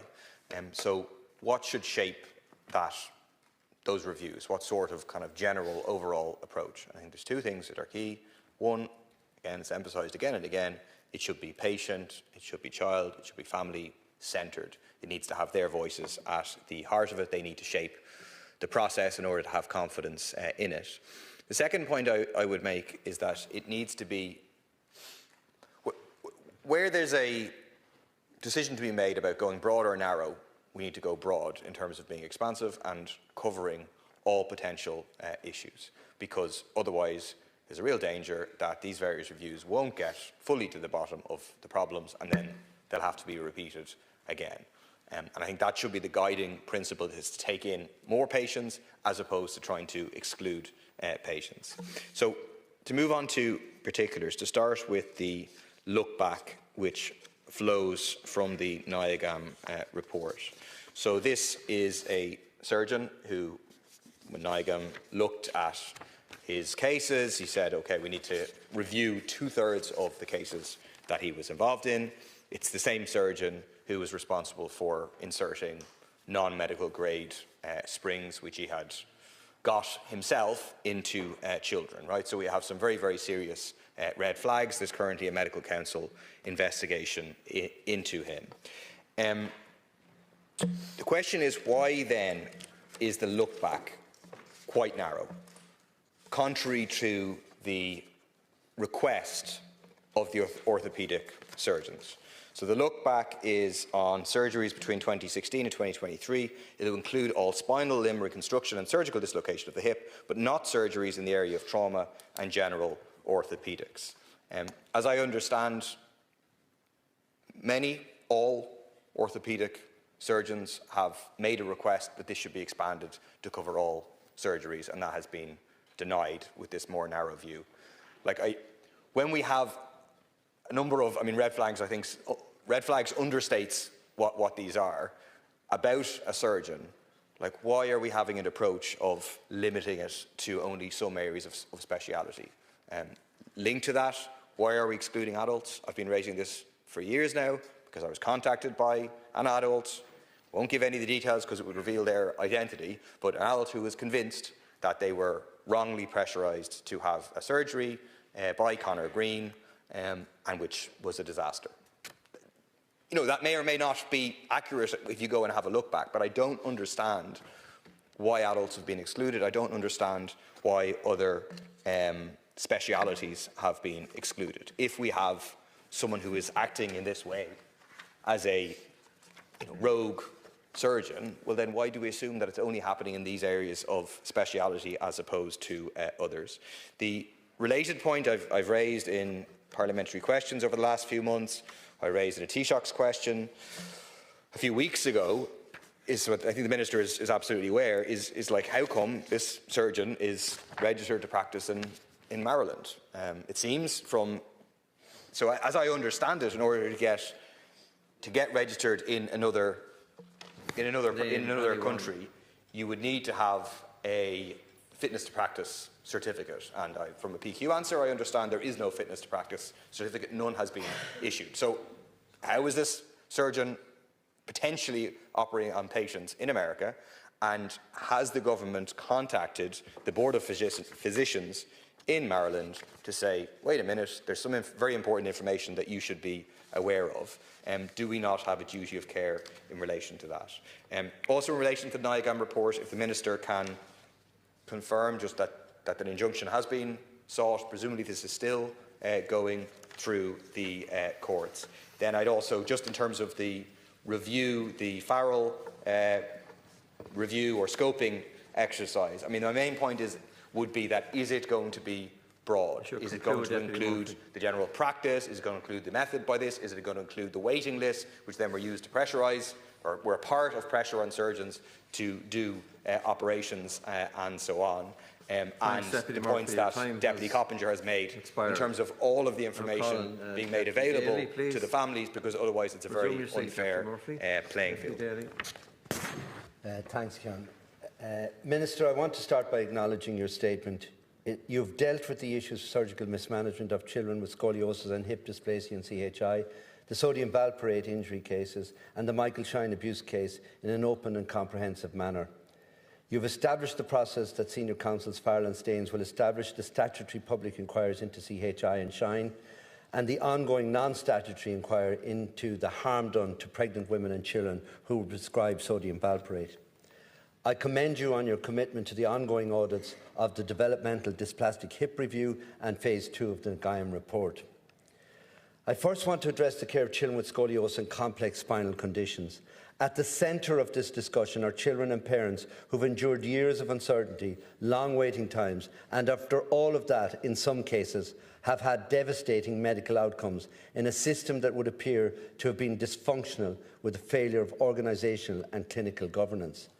The response of the system to families' concerns and distress has been, in the past, defensive and paternalistic. Their experiences must remain at the heart of how we respond as legislators and policymakers. The inquiries must establish the facts and the consequences of those facts. Notwithstanding due process and natural justice, these inquiries have to be acute in their examination of how and why we arrived at this juncture. Over the past number of years, a series of reviews and investigations have highlighted serious shortcomings within the system. Clinical reviews of complex spinal surgeries carried out between 2018 and 2022 identified extraordinarily high complication rates, including infection rates exceeding 70%, and the need for repeat surgeries in a majority of cases within one cohort. These findings have understandably shocked families and the wider public. Further investigations also exposed significant governance failures, including the use of implantable devices that did not have the appropriate regulatory approval, and also shortcomings in oversight, documentation and ethical processes. We must be clear: when failures occur in healthcare systems, particularly when they involve children, transparency and accountability are essential. Families and citizens deserve answers, and they deserve assurance that lessons are being learned. That inquiry process is now entering a scoping phase, which will help determine the terms of reference and structure required to fully examine what went wrong and how to prevent it from happening again. But the terms of reference need to be expansive enough to assuage public concern and focused enough to identify the issues without obfuscation. As we wait for the outcome of these historical inquiries, we must drive forward to improve care for patients currently waiting for treatment. Minister, you have driven change in the last 12 months with zeal. Governance issues have been addressed with wider and more inclusive decision-making. Capacity has been expanded through domestic and international outsourcing arrangements. Additional surgical time has been ring-fenced. A spinal surgery management unit and ministerial task force, your task force, has been established to oversee progress, and that must be acknowledged. But with this investment, we must see progress with timely access and interventions in a high-quality environment with robust systemic and clinical governance. We must rebuild trust with performance that is audited and transparent. Families must see real change: shorter waiting times, shorter oversight, safer governance structures and better communication from healthcare providers. We also need a healthcare culture that empowers clinicians and staff to raise concerns early, encourages multidisciplinary collaboration and ensures that patient safety is always the overriding priority. Most importantly, the voices of parents, patients and their families must continue to shape the reforms we implement. Ireland is fortunate to have highly skilled clinicians and healthcare professions who dedicate their lives to caring for children. However, we must have systems that support their skills, that delivers care that is robust, transparent and accountable. Our responsibility in this House is to ensure that lessons from these events lead to lasting change.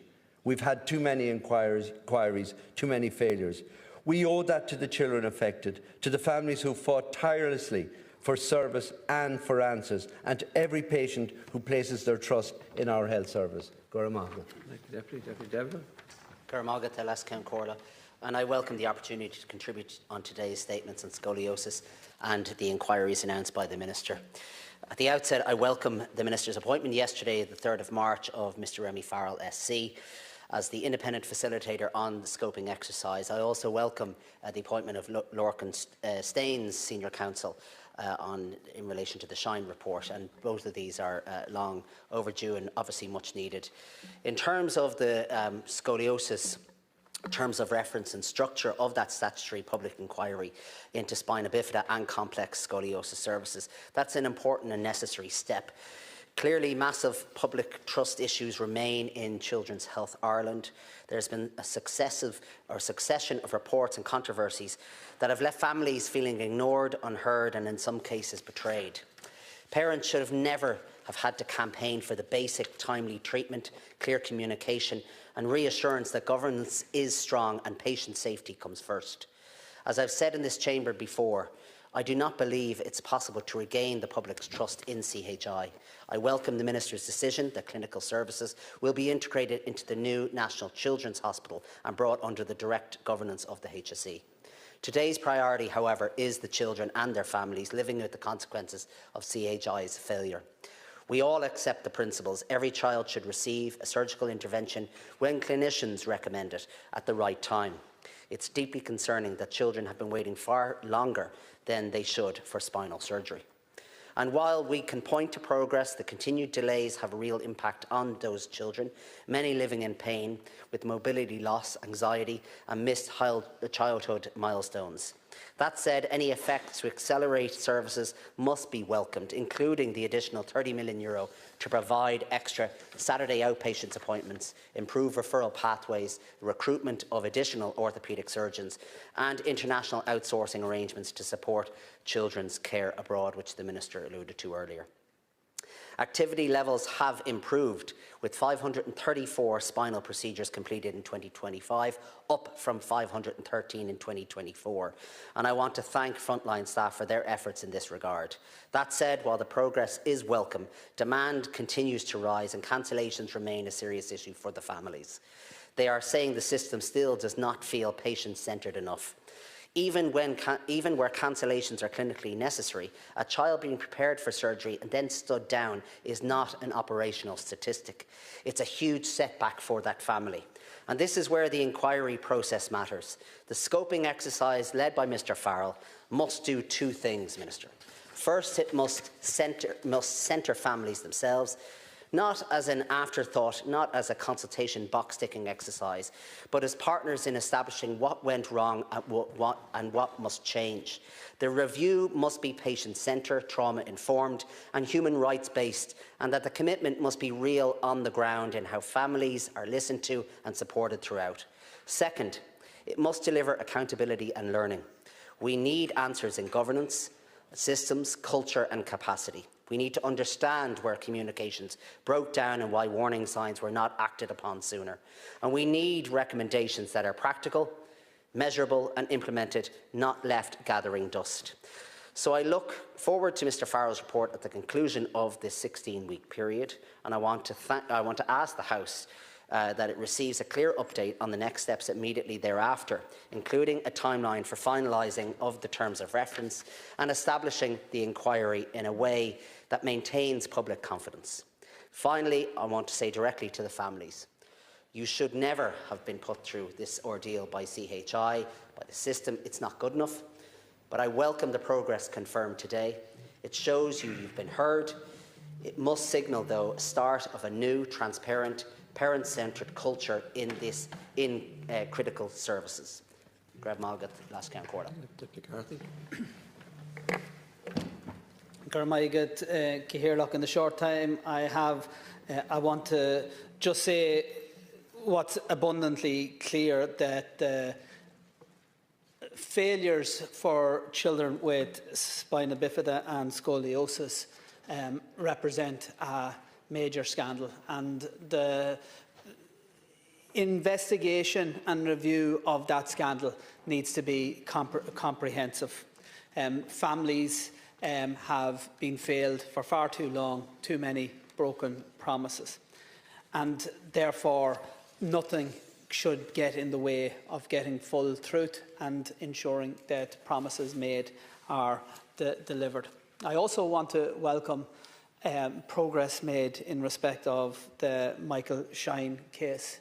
But I have to say it's hard to celebrate the appointment of a senior counsel to carry out a scoping exercise, because the story is very familiar, Minister.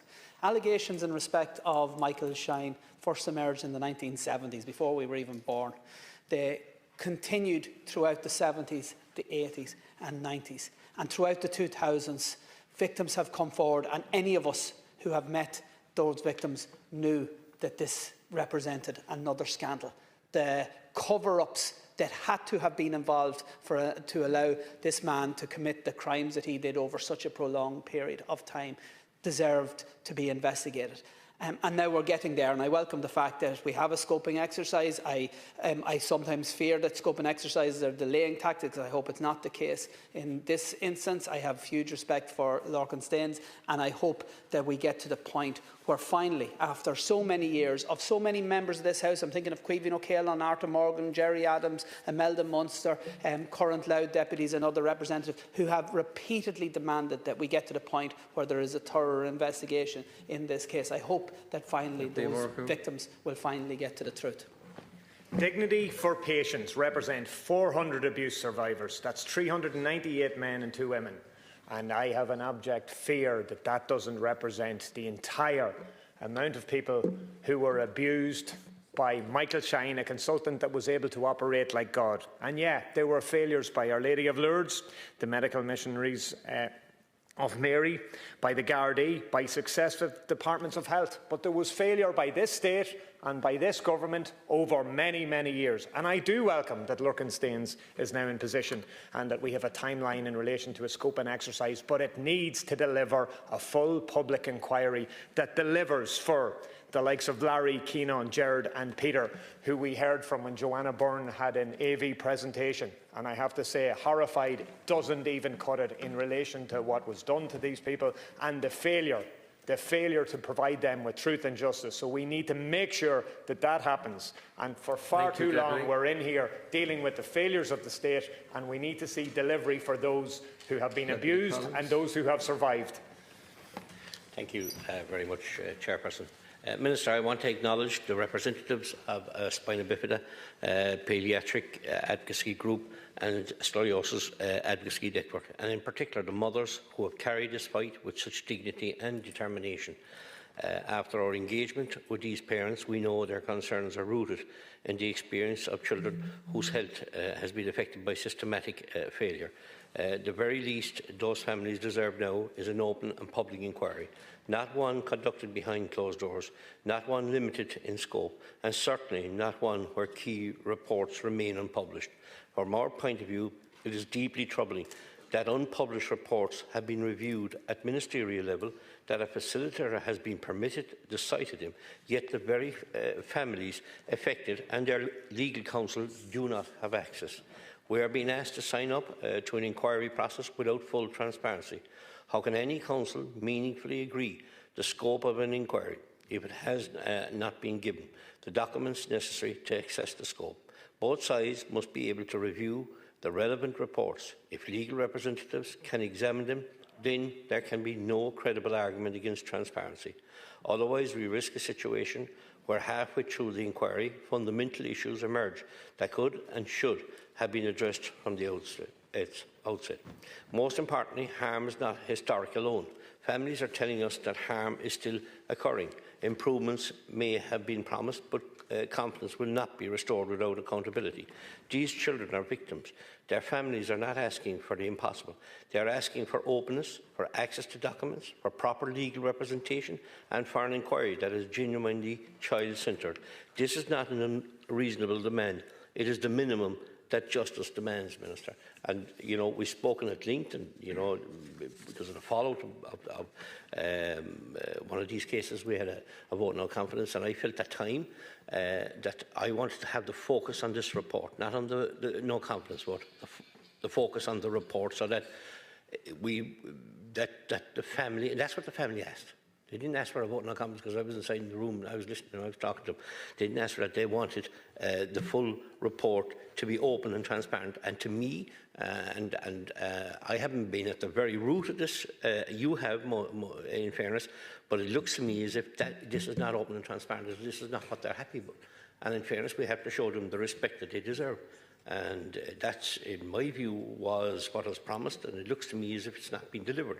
So I would ask, Minister, you know, if certain people can look into this report going forward and others can't, there's something wrong somewhere, and it's going to cause a lot of upset, and there's been a lot of upset in this matter already. It's been a huge, huge crisis in this country, and a wrong has been done to a lot of parents with children and, that needed help and were ignored, and unfortunately, I'd be worried that this might go on and further concern and upset might be ongoing. So there's something that, you know, we have spoken at length here.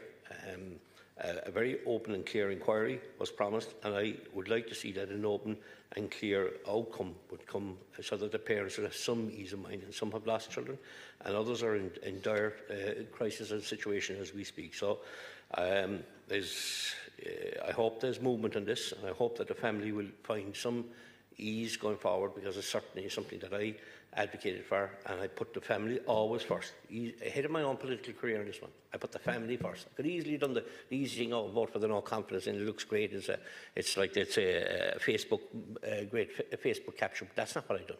I wanted to put the family first because I wanted their needs first, and I'd appreciate maybe delivering that to them. Thank you.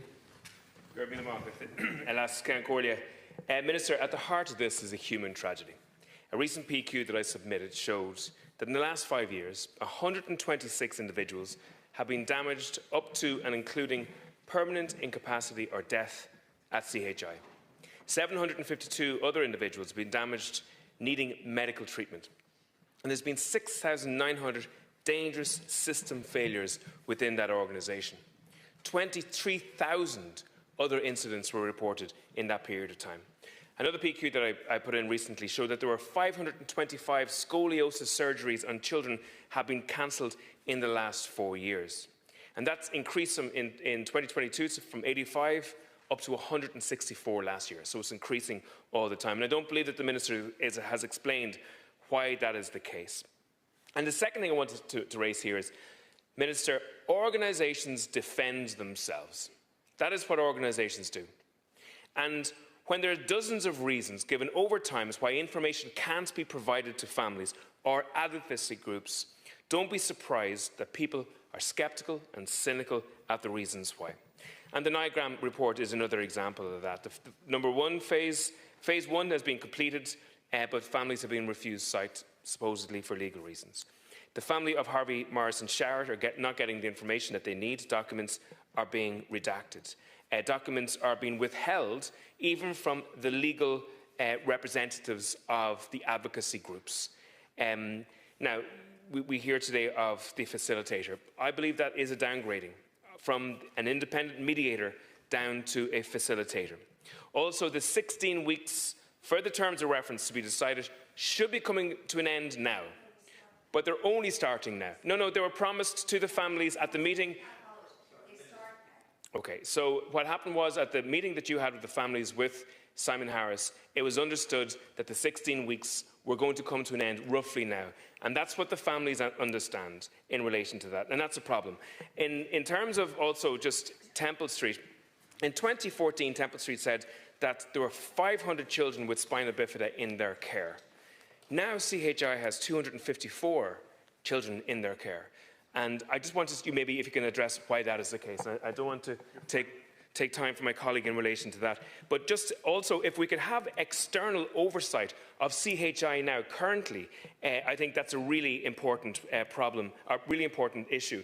That given that the situation is happening, we need to have external oversight over what's happening in CHI, both in the clinical and in a management fashion too. Gormagat. Gormagat, Las Cancorda. Just finishing up on what Deputy Toibin said. The question is, why is CHI still in existence? That's something that needs to be looked at. Now, obviously, we have the scoping exercise to go through, the 16-week one led by Remy Farrell SC. Now, that, Minister, it's something that the advocacy groups don't trust. It doesn't meet the definition of what you would call an independent mediator. You might call them a kind of a facilitator to get all the information together for an inquiry, but these are people who've been damaged by Children's Health Ireland and its predecessor. These are people who do not trust the system because the system has failed them and their children, and in some cases led to the death of their children. So you need, if you're trying to go forward with in line with the promises given a few weeks back, you should be listening to the groups and trying to get a truly independent facilitator to do the scoping process and then go into the inquiry. I just hope that when the process is scoped, that the inquiry itself will be absolutely 100% independent and transparent. But as I've mentioned twice in this chamber already, and others have as well, the children with scoliosis, spina bifida, the parents, the adult sufferers, they've all asked for certain things to be done while the inquiry is going on in terms of the levels of service being provided. I note that the waiting lists have gone down, which is welcome and credit to you in that sense, but not enough people who are suitable for using international treatment are using it for some reason. That needs to be encouraged, and we still don't have full answers to the questions of the huge number of cancellations since 2022. So they need to be addressed in more detail. Thank you. Thank you, Deputy Dempsey. Ara, as a TD for Meath West, Our Lady of Lourdes Hospital in Drogheda is one of my local hospitals. And like so many Meath people over the years, I was born there and have had many experiences in it. So Michael Shine and his unspeakable depravity is not an abstract to me. It is personal, it is local, and it is still profoundly shocking.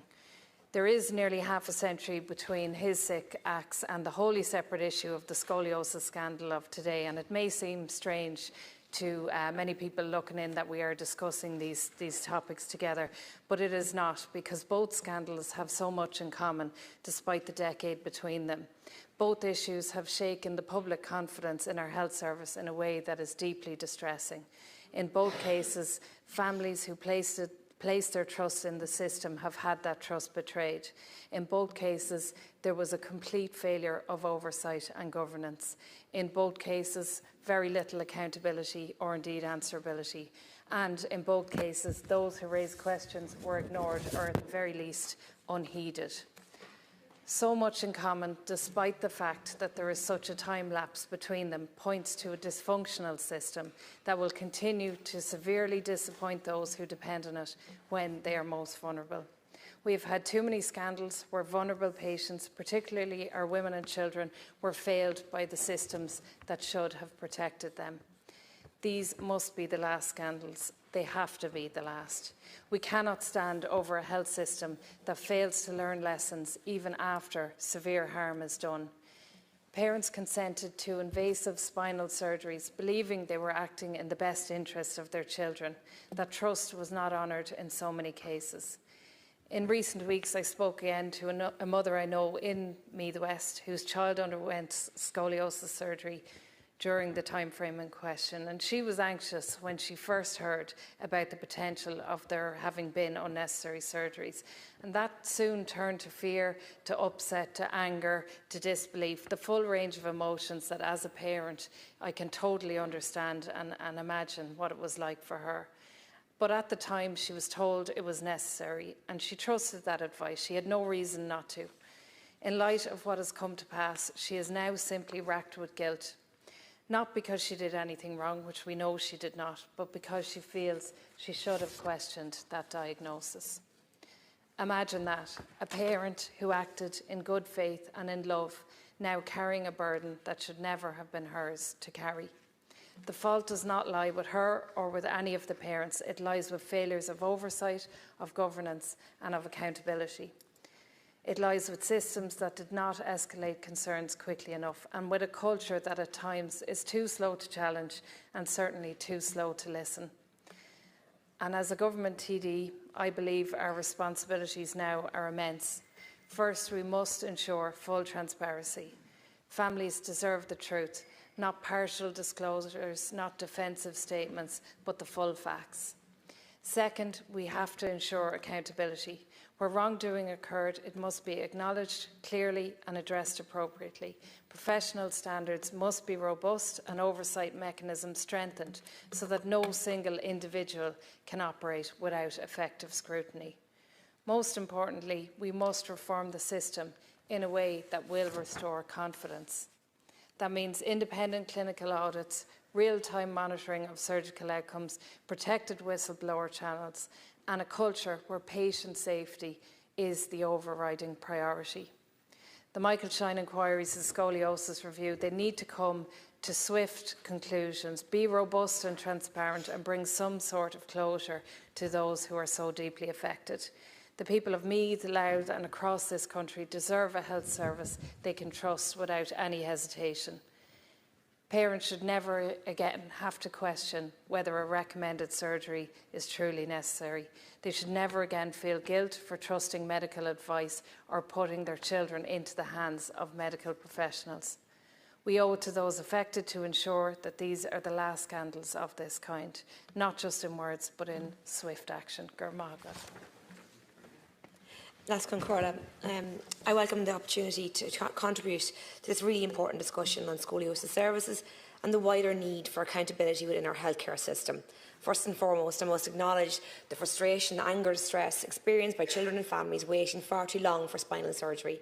Every child deserves timely care when clinicians determine it is needed. While additional investment, increased theatre capacity, outsourcing of procedures have really helped to reduce those waiting times, we must be honest, more needs to be done. But it is really clear, Minister, from every action that you have taken since you've taken up your portfolio, that you are committed to that. Families navigating these services deserve not only treatment but clear communication, transparency and respect. Those are the basic standards people should be able to expect from any healthcare system. The proposed statutory inquiry into spina bifida and complex scoliosis services will therefore be an essential step to understanding what went wrong and ensuring it never happens again. It must be thorough, independent and centred on the experiences of patients and families. However, I want to take this opportunity to acknowledge the significant development this week regarding the victims and survivors of Michael Shine. Being from Louth, this is really personal. Michael Shine was a disgusting and despicable paedophile who preyed on hundreds of boys and young men over decades, using his place of authority and perceived respectability to hide the abuse and to continue the apparent abuse. It was known around Louth. It was known that he was an abuser. As a child, I knew he was bad, but was never old enough or articulate enough to understand what that bad meant. It was an open secret, an open shame that authorities kept it a secret and kept it slammed down. The courage of the victims, many of whom have spent years seeking the truth and accountability, cannot be overestimated. I have had the privilege of meeting some of those brave men. Their stories will never leave me. They spoke with desperate honesty, with vulnerability about the trauma they carried for decades. They spoke about years of silence, about the doors that should have been opened to them but instead were slammed shut.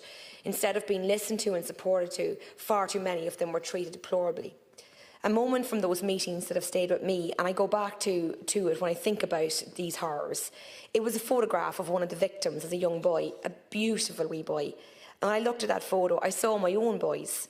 And my gut instinct was to reach out and to hug him, to scream for him, that no one was able to protect him, to protect that wee child and hundreds of other wee children that had the desperate experience of having Michael Shine as their doctor. But when I looked at the wee eyes of that wee boy, I imagined the horror that he must have been living through at that moment. And when I looked at the man that he grew into, I saw that hurt that was still there and the trauma that he carried with him in those wee eyes that brought him to my office that day. But I also saw an incredible honesty, a decency and an extraordinary strength. I want to thank and congratulate Dignity for Patients on their incredible work, the victims who have come forward and have given up so much to get to this point. I want to thank you, Minister, for your openness to get this done. Thank the Taoiseach for meeting with us and the victims a few months back. That meeting made a deep and lasting effect on all who were in that office that day. The confirmation of the independent facilitator to begin the scoping exercise for the statutory inquiry is really, really welcome. And I spoke to Dignity for Patients today. They are enthusiastic about this, they are anxious about this, and they are really positive about it. The survivors themselves, they have said for the first time in many years, they feel genuinely positive that progress is being made. It's absolutely essential that any inquiry arising from this process is victim-centred, trauma-informed and grounded in human rights-based approach.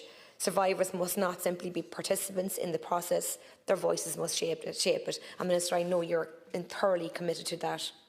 One issue I want to raise is the timeline for the scoping exercise, which is currently set at 16 weeks. We absolutely agree that progress needs to be made swiftly, but must also ensure that it's not rushed, because it's incredibly ambitious and it's a great timeline.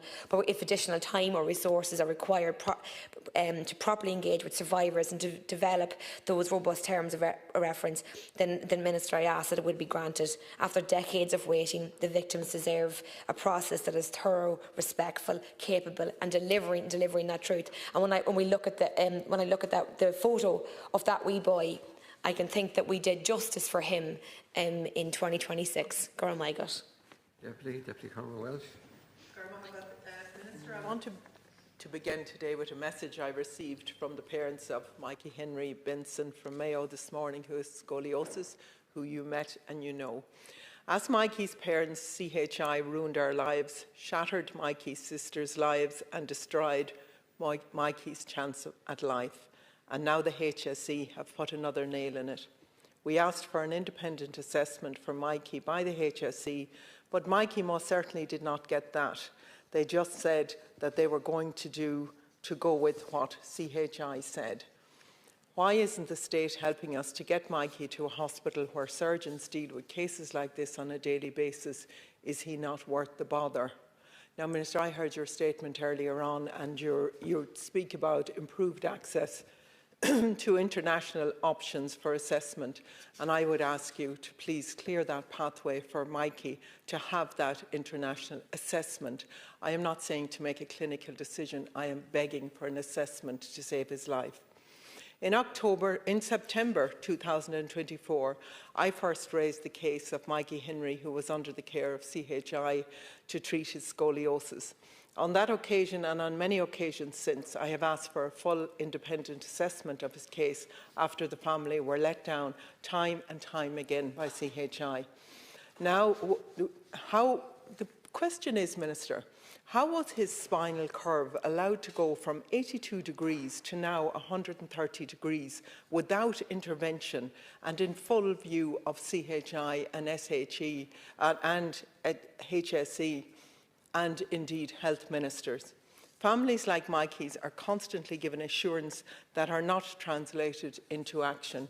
Let me again outline once again Mikey's journey and the progression of his condition to illustrate the human consequences of a system that fails to respond with urgency.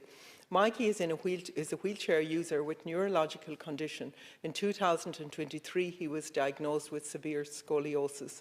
It was made clear to his parents what could happen to his vital organs if his scoliosis was not treated, yet Mikey was left to deteriorate. He was told he needed surgery. His spine and lungs were not monitored for another 8 months. His spinal curvature progressed significantly and, as I said, is now 130 degrees. His lungs are severely compromised and he requires a machine to breathe at night. The need for specialist surgical intervention has long passed. His parents watch their child live with constant discomfort and physical distress.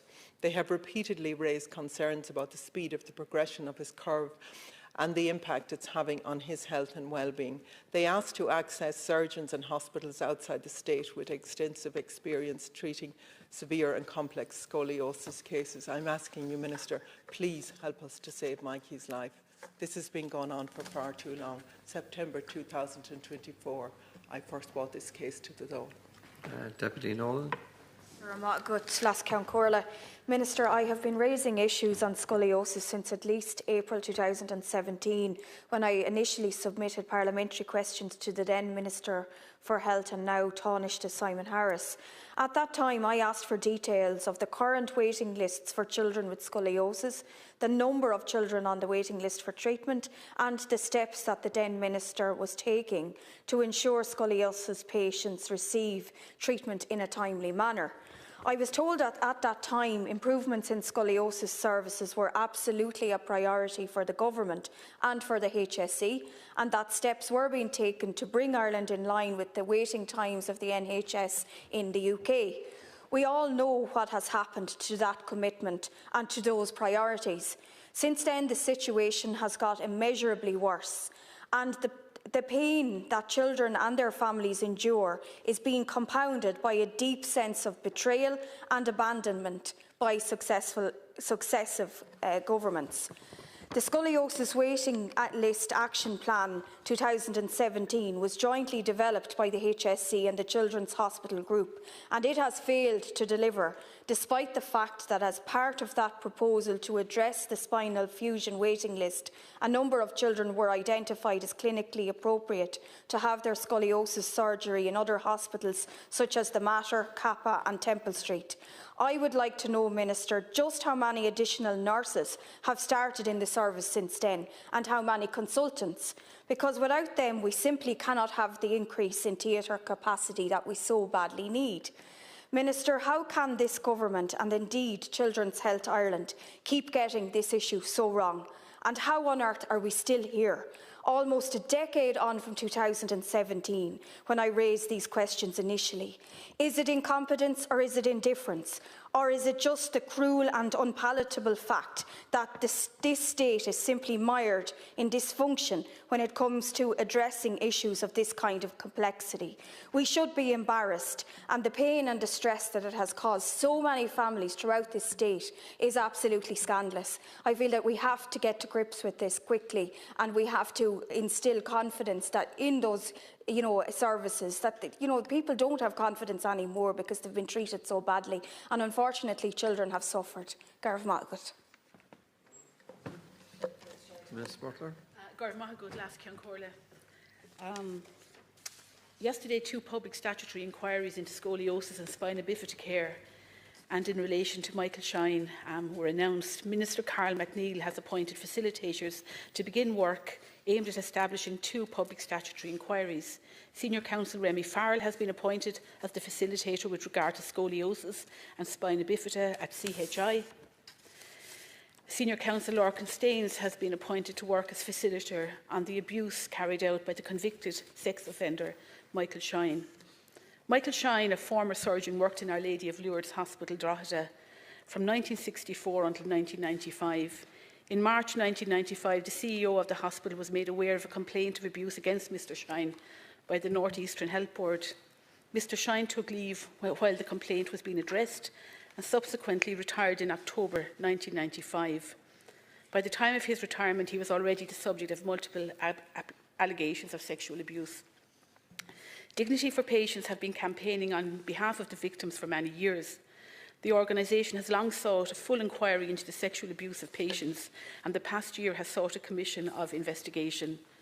For decades, victims and survivors of Michael Shine have carried trauma and sought recognition and accountability.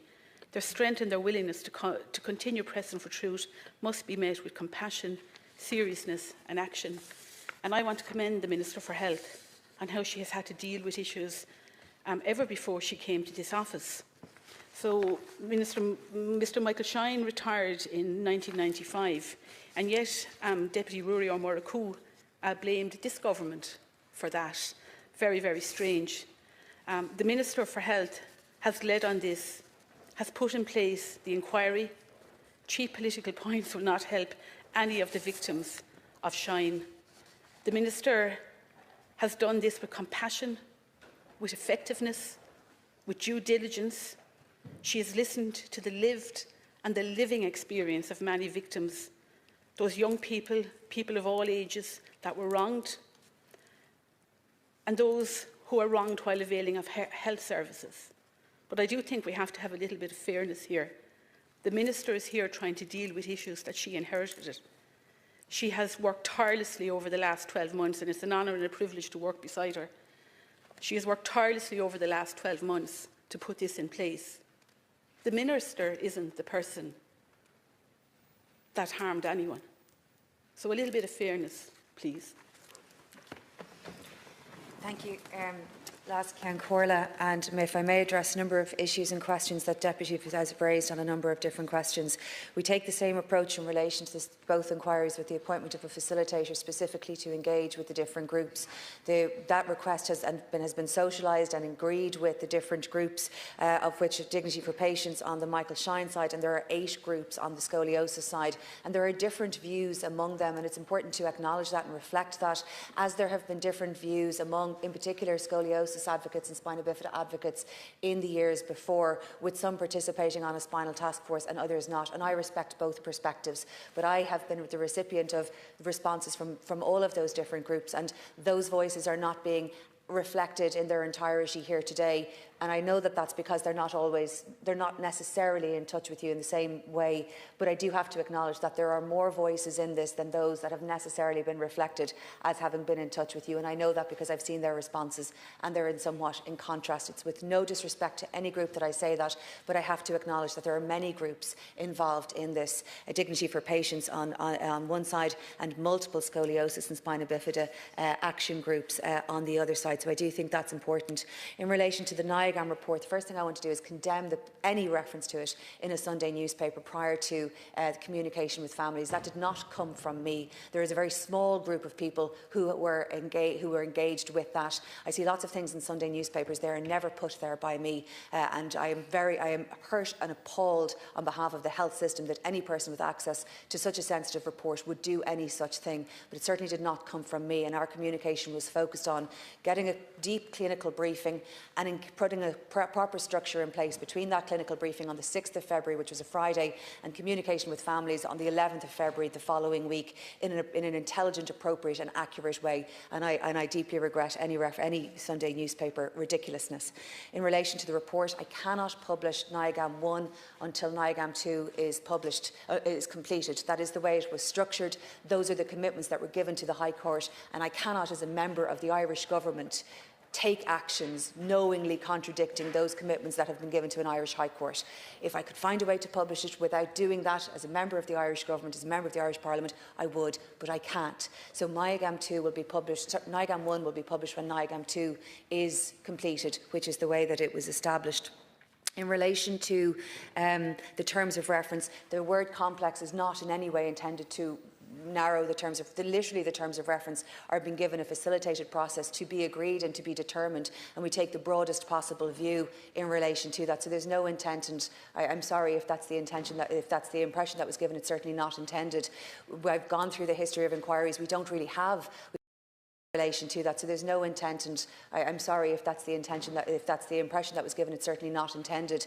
I've gone through the history of inquiries. We've never really had this process before, which is deliberately set up so as it's not the Minister or the Government dictating it, as has been the case in the past. Terms of reference have been set and then on your way. We're pausing specifically to enable the breadth of analysis about the documents that are there, the breadth of engagement that is possible, and this is a different way of doing that. And so there's no intention to narrow. There is a point that many deputies have raised, which is this interplay and this tension between the breadth, the robustness and the timeliness. This is a triangle of great difficulty in determining how tribunals can and should be structured, because what everybody here wants is to have a tribunal, to have a commission of investigation, to have a whatever the form is, and there are different forms. We talked about the sodium valproate one here.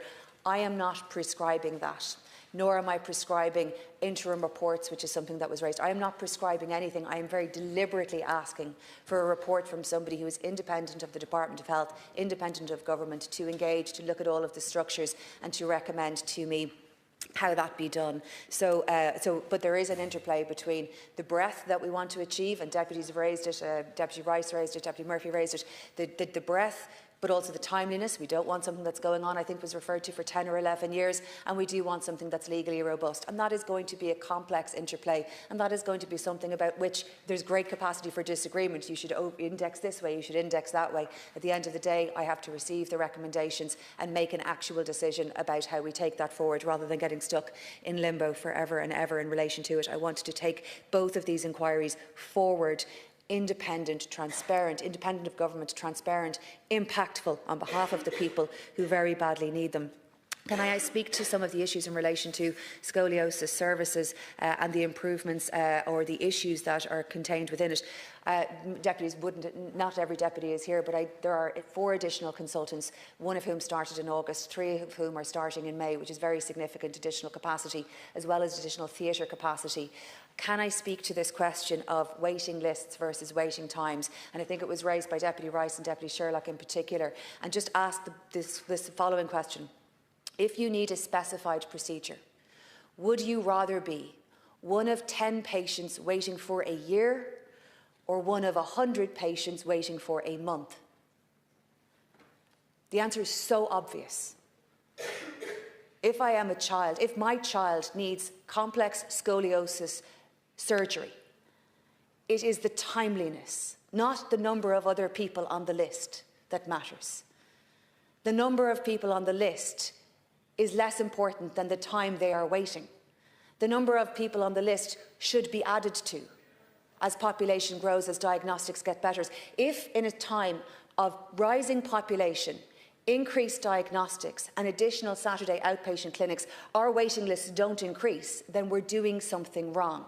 This is a basic basic tenet of how healthcare is delivered. It has to be quick. That's why Sláinte Care puts timelines, not list lines, around these things. And it's really important. So it is important that I update you again on the time measures that are relevant to the individual patients. The outpatient list has fallen since January 2025 to now February 2026 from a waiting time of 9.7 months to 4.5 months. That is a considerable improvement by anybody's standard. And that is because we are doing additional outpatient clinics. Because we are doing additional outpatient clinics, we are identifying more people who need surgery, so the waiting list goes up. This is really straightforward. It's the time that matters. And the time for surgery is also coming down from a weighted average of 6.2 months in January 2025 to 5.2 months in February 2026. Is that enough? No, I want to drive it further. But could we all speak the same language? Which is from the perspective of the child, the time that they are waiting, and for the appropriate clinical and/or surgical intervention, and be at least on the same page, so that if it goes up, you legitimately criticise me on behalf of the government for that. But at least let's speak the same language, the language that matters to a parent whose child is waiting for surgery for a length of time, and is, I assure you, thoroughly unconcerned about the number of other people who also wait. It is such an important issue, the access to care for so very many, and I commit to continuing to work on it month by month by month to deliver additional resources, additional services and additional improvements. But I do ask that from this point on we do speak the same language in relation to how we are measuring impact for individual patients. Thank you, Minister. And sin chríoch le ráthas maidir le scoliosis agus fiosrú seán. And I have a message from the Select Committee. The Select Committee on Finance